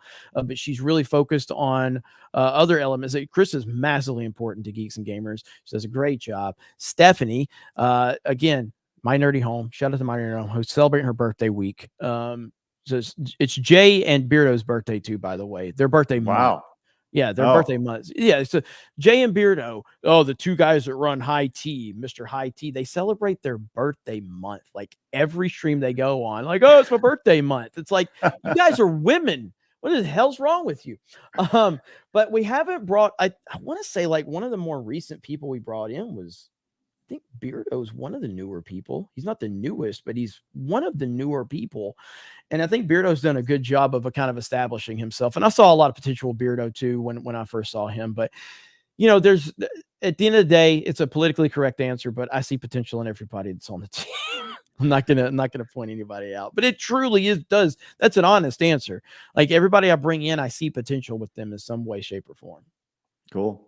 There's a guy named, I will say, you know what, I'll answer it. And he's not like officially, I guess kind of de facto is. There's this guy named Gary, and he makes videos like, Marvel, Star Wars. He's got a lot of potential. I got a feeling he's got a channel named Nerdrotic. I got a feeling this guy is going to be a pretty big deal one day, but don't hold me to it. All right, hold on. I said that about Gary when I met him. He had 50,000 subscribers. I had like 200. And when I met Gary, I didn't know who he was. He filled in for me on an old show I was on called The High Council. And that's the first time I heard of Gary. I'm like, who is this guy? He knew who I was. I looked at his channel. I literally said it. I said, Gary's going to be bigger than all of us one day. I was right. Go ahead. Well, I'll tell you what, we're sitting about where Gary's at right now. We're at 43,577 subscribers right now. We're up. There we go. We're up 5,000 in the last 30 days. So do us a favor, guys, drop the subscribe button over here, or don't drop it, or hit the subscribe button. Drop a like if you guys enjoy these types of conversations. And maybe one day we can be on that level of Geeks and Gamers and Nerdrotic. Okay, so you talk about your relationship with Gary, right? Yeah. And specifically Friday Night Tights, right? It's a big show, major show, right? You guys have 15,000 people watching you guys on a Friday night. That's a very big, very big audience. How did that come about?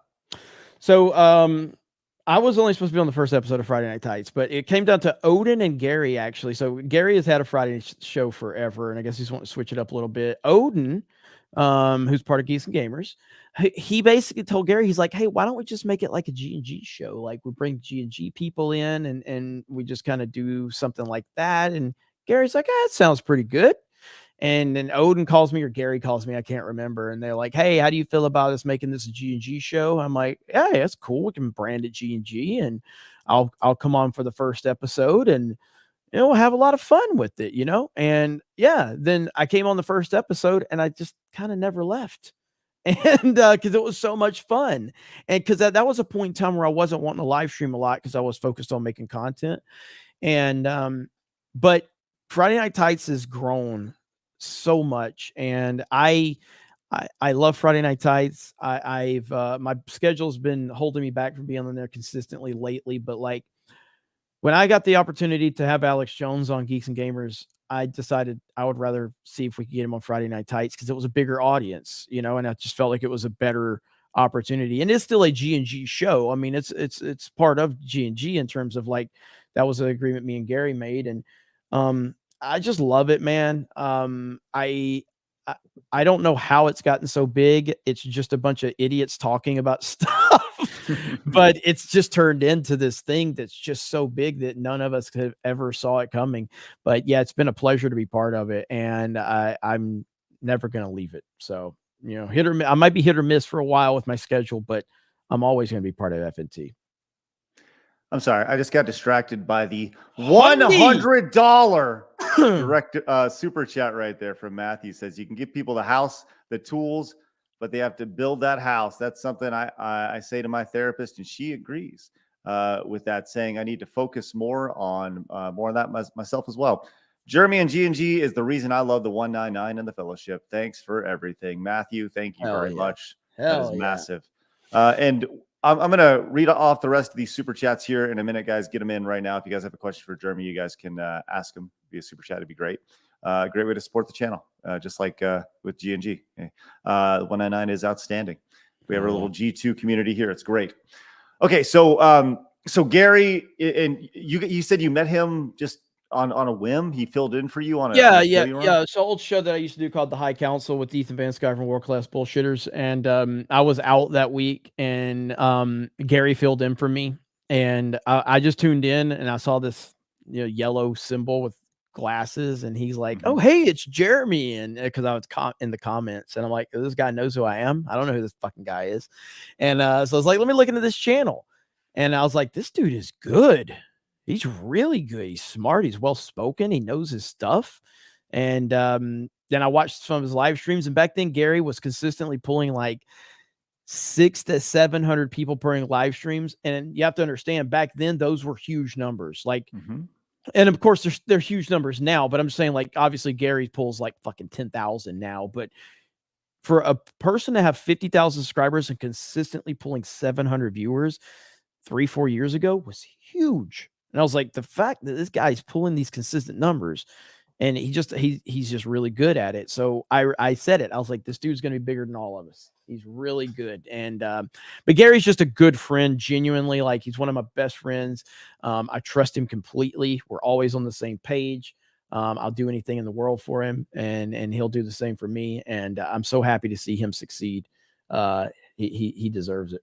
Hell yeah, that's awesome. Speaking of Gary, we'll be doing a one-on-one with Gary on October 12th. That'll be nice. 2 Thursdays from now. So make sure you guys once again hit the subscribe button.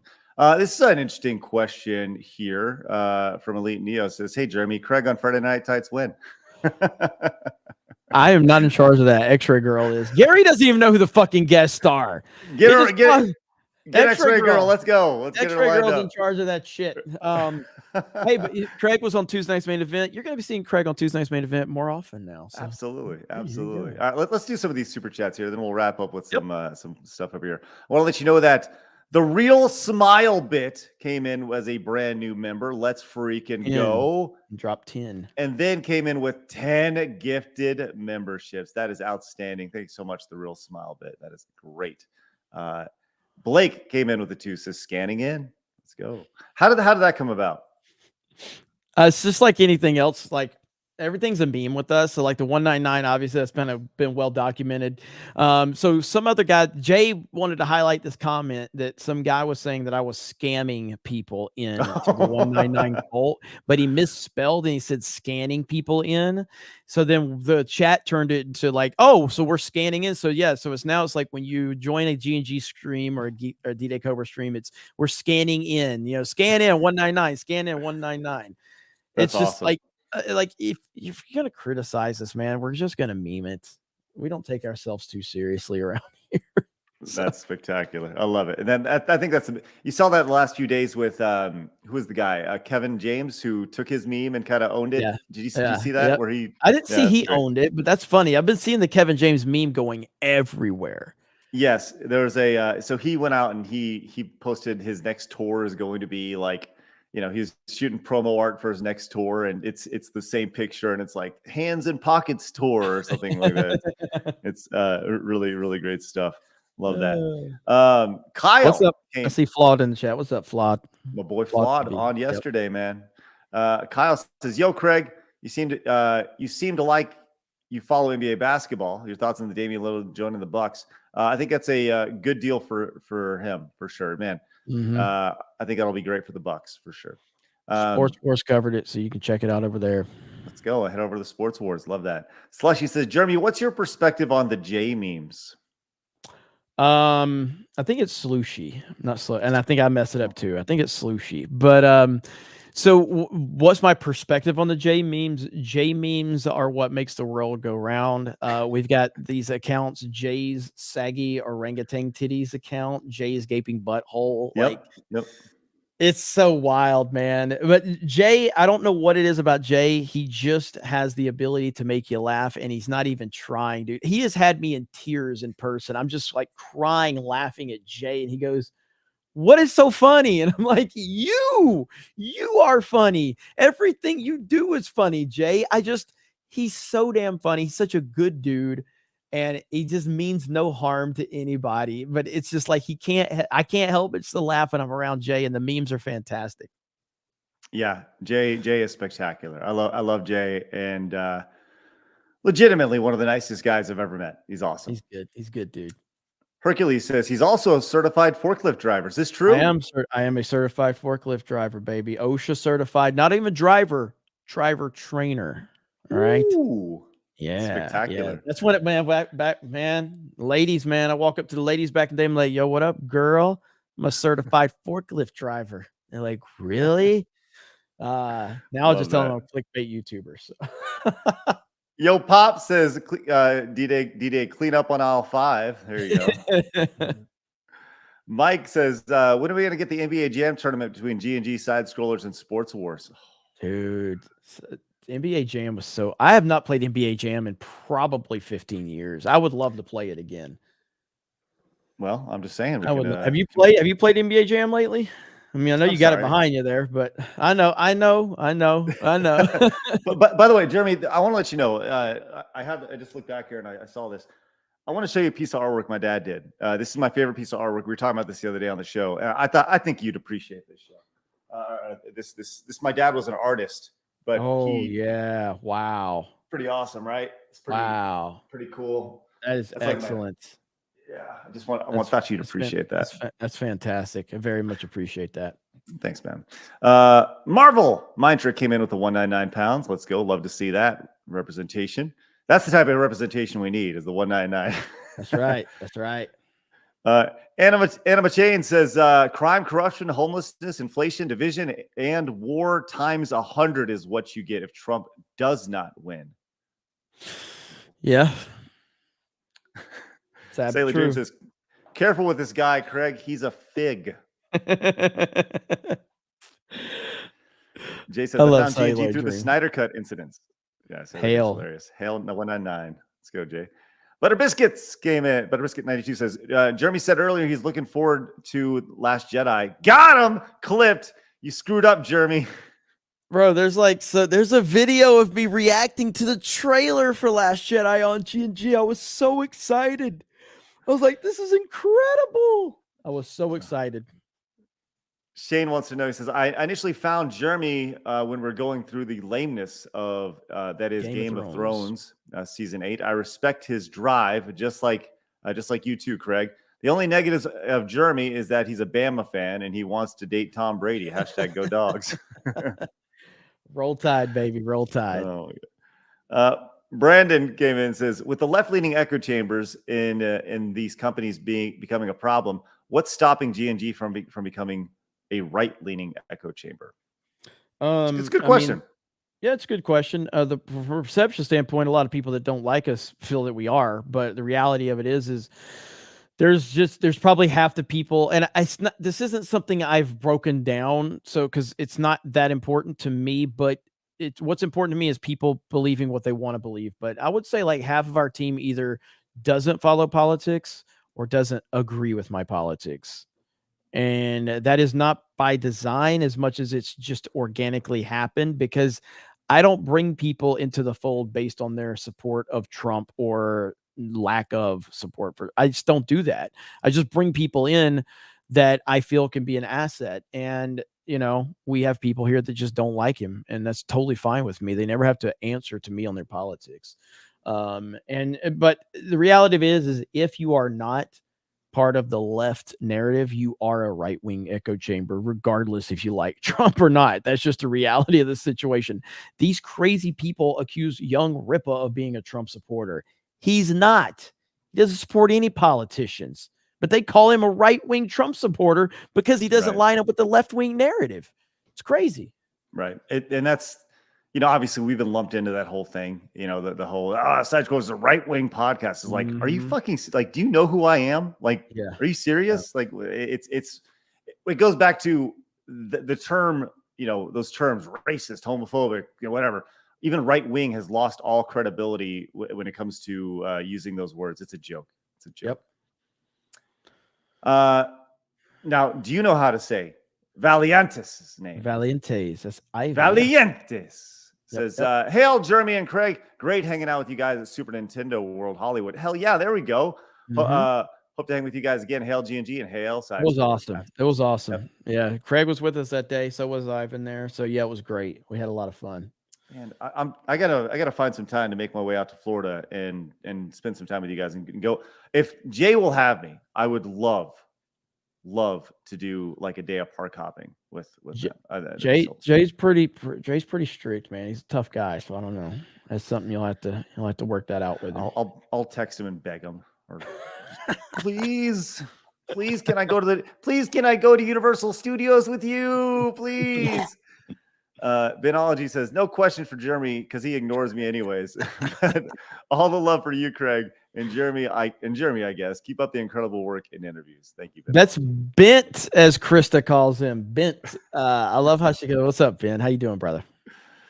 Dark Rockman 80 says, you still talk with EVS or WCBS? World-class bullshitters. No, that's I used to do the show with those guys in the High Council, but no, don't talk with either one of them. I know Ethan's doing his thing with Cyberfrog and Comics Gate. Obviously, I hope that continues to go well because I think CG is very important from just an independent, content creation. We need more independent creators out there. So CG's doing awesome stuff. And, I know Jeff and World Class are continuing to build their channel up and doing their thing. So I'll wish them both nothing but the best. But, we just don't really talk or anything like that anymore. EVS is a guy that people say should come on my show and do like a one-on-one with. Ethan is one of the most charismatic people in this space. He oozes charisma. He's just got an ability. Like, he's obviously a talented artist. But yeah, his charisma is off the chart. Dude, he was on Tim Pool and dominated the whole show because that's just he just has that ability. He's just good at what he does. He really is. Valiantes also came in with a membership. Thank you very much.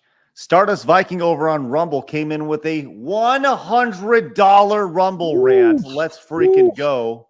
Yes. That's awesome, Stardust Viking. Love that. Not to be outdone, Hayden also came in with a $50 super chat. Says, Jeremy has his tendrils all over the internet. So many people are secret G+G members, or secret. He's plotting a takeover. We are on to you and your 199 Colts. There you go. I operate in good faith, and I mean, obviously, everybody's not going to, follow back up with that. But like, I just want to help people, man. And if that means that I get some support in return, then great.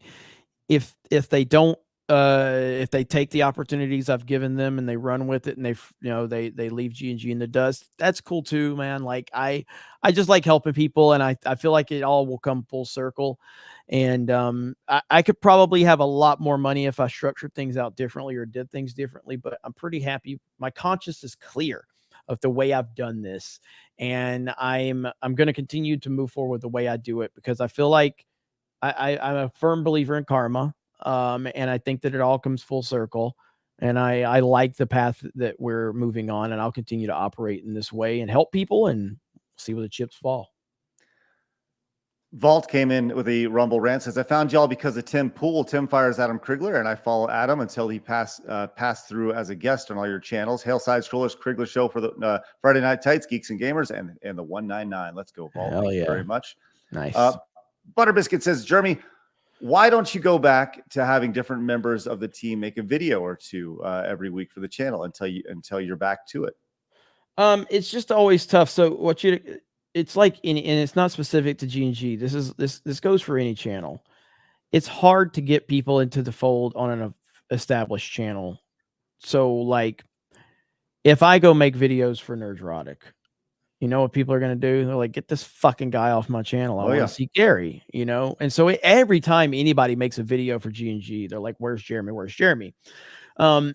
The only way the channel is going to continue to grow is if I'm on it. That's just, I've tried it. I've put so many different people on the Geeks and Gamers channel over the years, but ultimately the one thing that really works is I'd say me or Ryan or Josiah. Those are kind of the three that really turn the needle. Obviously Odin does his box office breakdown every Sunday, which is awesome.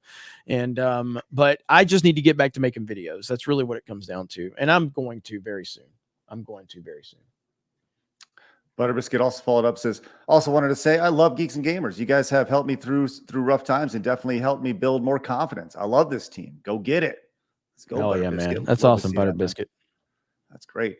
And check this. Check this out, man. Let's go with the 50 from Wiley Dave. Wiley Dave says, hail Jeremy and his great Geeks and Gamers crew 199. Man, hey, we've had a few 50s and a few hundreds come in today.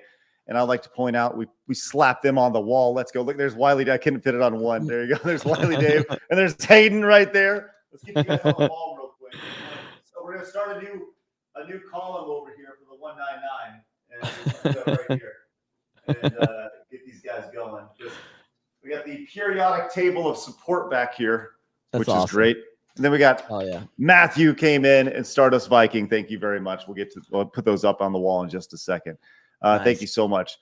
Sick Lad also became a member. Thank you very much. And Jeremy. Jeremy Wormy says, good Dermot is here. That's a meme. So there was a guy named Dermot that really hates my guts, and he was always in my chat. And then so Jeremy Wormy is the good Dermot. So there we go. Nice. Jay says, Jeremy, Craig Wall, Hellside Scrollers, and Geeks and Gamers. Listen, Jay, every time I say Jeremy, I try to overpronounce the Jeremy, and it just sounds like Forrest Gump dying of a stroke. So I don't want to do that.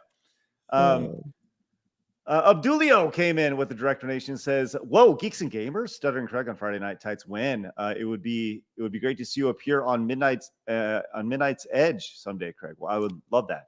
I'm available for anywhere and everywhere." Shaker says, wants to know, what is the ultimate goal for Geeks and Gamers? A major gaming news corp or a gaming community with competitions or a mixture of both? And while you answer that, I'm going to put these on the wall. Okay, I have pretty much everything. The sky's the limit for what I want to do. I mean, obviously, the Barstool Sports of the Geek World is kind of the most simplistic way to kind of describe what the overall vision is. But nothing gets me like more worked up than to watch moments like with Craig and the Mike Tyson moment where he beat Mike Tyson. I love that IRL stuff where people are cheering and there's hype and there's enthusiasm and there's energy. Obviously, Geeks and Gamers started out doing video game tournaments back in the day in Montgomery, Alabama, before ultimately, you know, kind of moving into the direction we ultimately are in now. But there's nothing off the table for G+G that I want to do. My vision far exceeds my resources at this point in time. It's just a reality of it. And I think that's a good problem to have because it's going to keep me striving. But I want so much more for what we're doing. And in-game competition, covering things consistently, reviewing video games and movies without the bias of the left-wing bullshit and the shill media. There's never going to be a time where anybody has to answer to me as far as their opinions. You give whatever opinion you want. I'm not here to we're not here to apologize for shit. We're just here to be honest because the people like honesty and they like authenticity. And I think we need a lot more of it in the gaming world right now. Man, it's been it's amazing to hear. Obviously, that's something that we've talked about privately a lot. Just that's why people gravitate to G+G, right? Is the authenticity. and that's why people gravitated to Screw Attack. That's why they gravitate to side scrollers. That's why, because look, I'm not playing a character, right? And I think back in the early days of the internet, there was this, it's you plus 10% or 20% or whatever. So you're a little more over the top and crazy and wacky, right? And as my audience has gotten older, and I'm sure we share a lot of the same audience.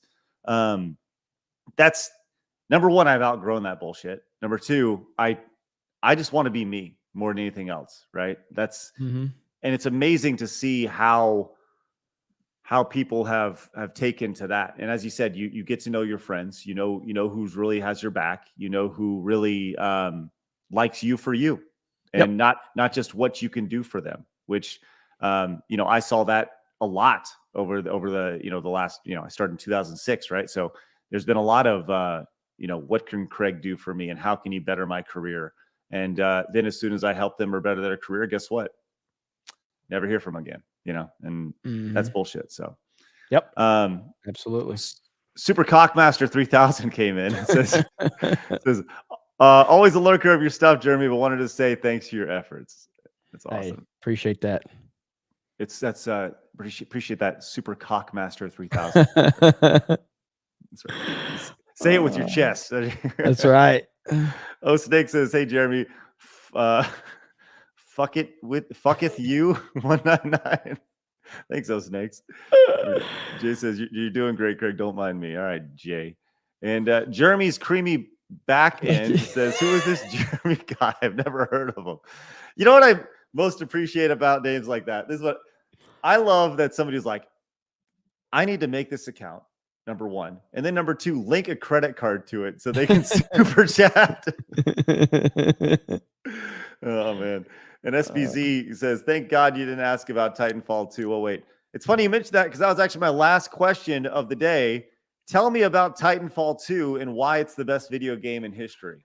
Dude, okay, so Titanfall 2. I love the first Titanfall. Let's go. There you go. I love the first Titanfall. I loved the second Titanfall. Titanfall 2 with the mechanics that's what separates Titanfall from every other game made. It's the gameplay mechanics. It's the mechanics and the speed of the game.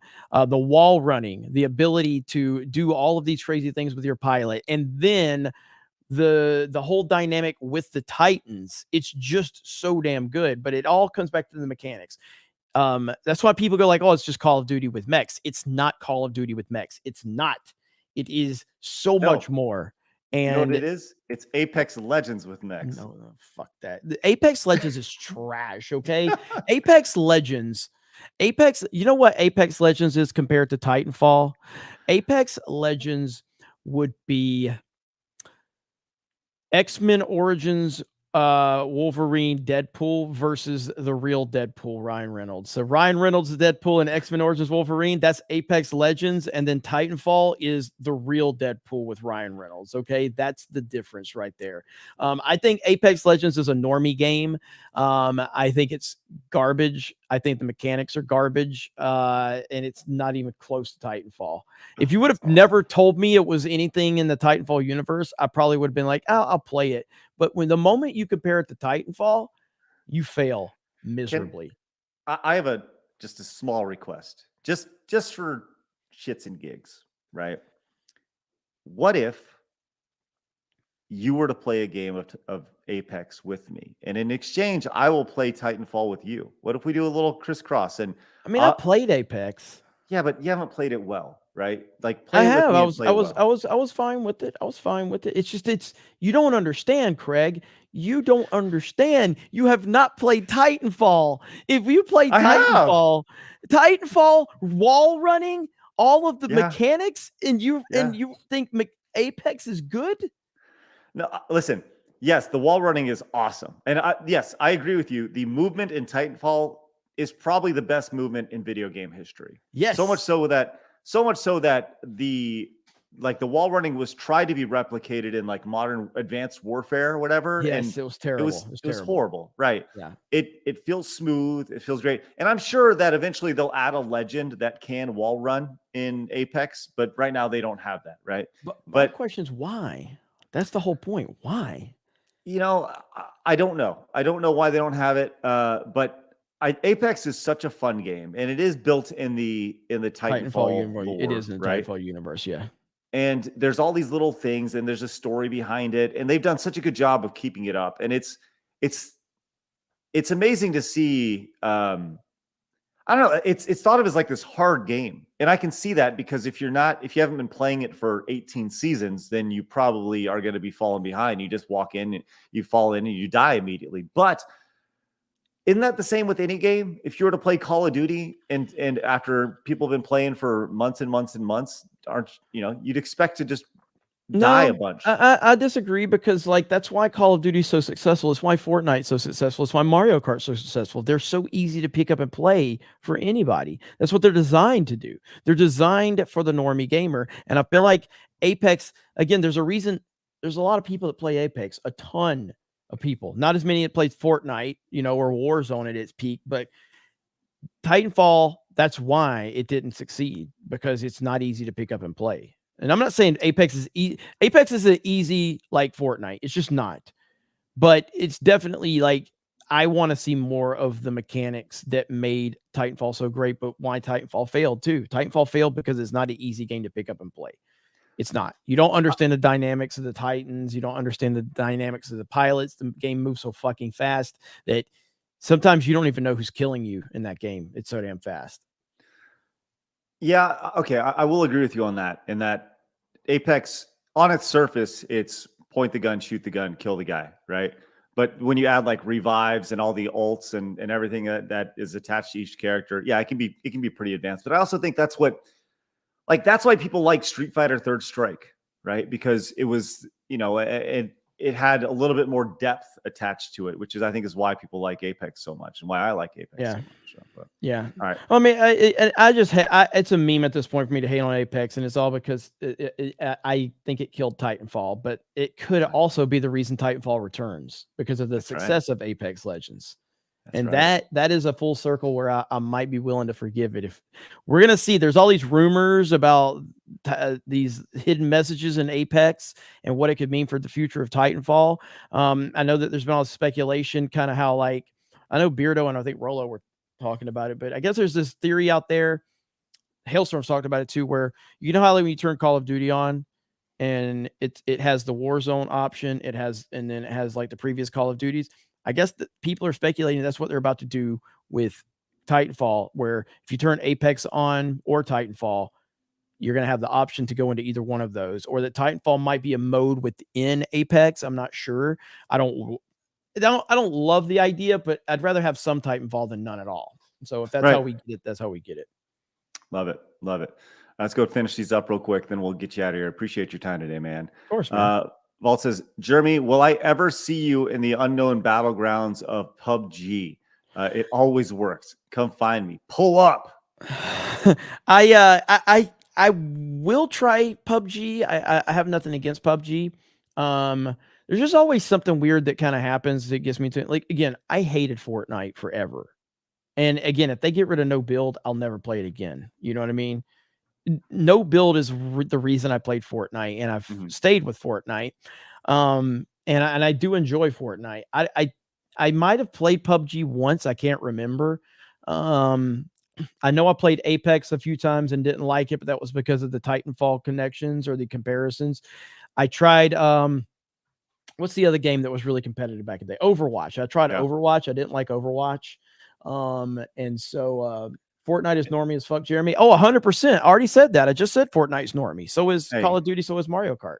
If you want to get into some PUBG, I played a shit ton of PUBG back in the day. I haven't played it in probably 3-4 years, but I would love to get back into it. So if you have any desire to play PUBG, I will squad up with you and we will get wrecked. But it's a different pace, man. It's like each game is 30 to 45 minutes. It's kind of slow. It's more strategic.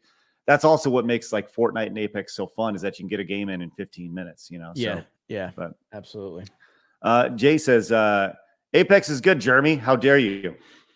And Slooshy says, Titanfall 2, okay, but not great. Joking. And Jeremy's creamy back end says, hot take, Titanfall 2 is better than Brie Larson's feet. Let's go. Well, thank you for that. Appreciate that. I mean, pretty much everything is. So, all right, let's get out of here.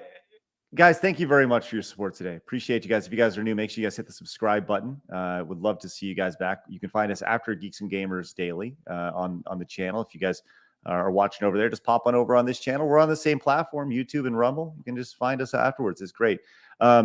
Jeremy, I hope to come out to Florida and hang out with you guys soon. You tell me when and I'll be there. All right, that sounds good, man. Let's set it up. I'm sure we could do something, and I'm looking forward to it, man. So it's been great to be on. I appreciate you. I appreciate the G2s and the side scrollers, and I'm loving what you're doing, man. I've been watching a lot of clips and the interviews you've been doing, and it's been a pleasure to get to know you. I remember you sent me that fucking email, and I'm like, Craig from Squareup knows who I am. What the hell's going on? You remember I told you that, you know? So yeah, and I told you I felt the same way when Chris Gore emailed me. I'm like, Chris Gore knows who I am. What's going on here? This is wild. But yeah, man, it was a great discussion, and I'm happy to be part of it. So for sure. I think that Jay and Beardo are going live soon for High Tea Thursday. So if you want to go check them out over on Drunk 3PO's channel, I don't know if they already are live or if they're going live later, but make sure you go check them boys out. Hey, you can't beat a show called High Tea Thursdays. I know. Love that. I know. Great. I also want to let you know that you got my mom's approval. She texted me during the show and said, "Love this guy." So wow. Well, thank you. I hope you're not making that up. I hope that's true. No, she literally did. She texted. That's me. Awesome. Well, thank you. I appreciate that. It's always the biggest critic of the show, which is great. All right. Cool. Heck yeah. Let's get out of here, guys. Thank you so much for your support. Once again, subscribe, hit the thumbs up button. We'll see you guys on the Rumble channel because I'm going to be listening to some music here in a little bit at rumble.com/sidescrollers. We're going to be doing a early 2000s appreciation music stream, which will be great. Listen to some rap music or some R&B. It's going to be great. Yeah. So let's freaking go. All right, guys, have a great day. Remember, people are going to try to keep you down. Don't let them. You guys got a goal. Go get it. We'll see you guys later. Have a great day. See you tomorrow at 11 here on for Side Scrollers. Bye-bye.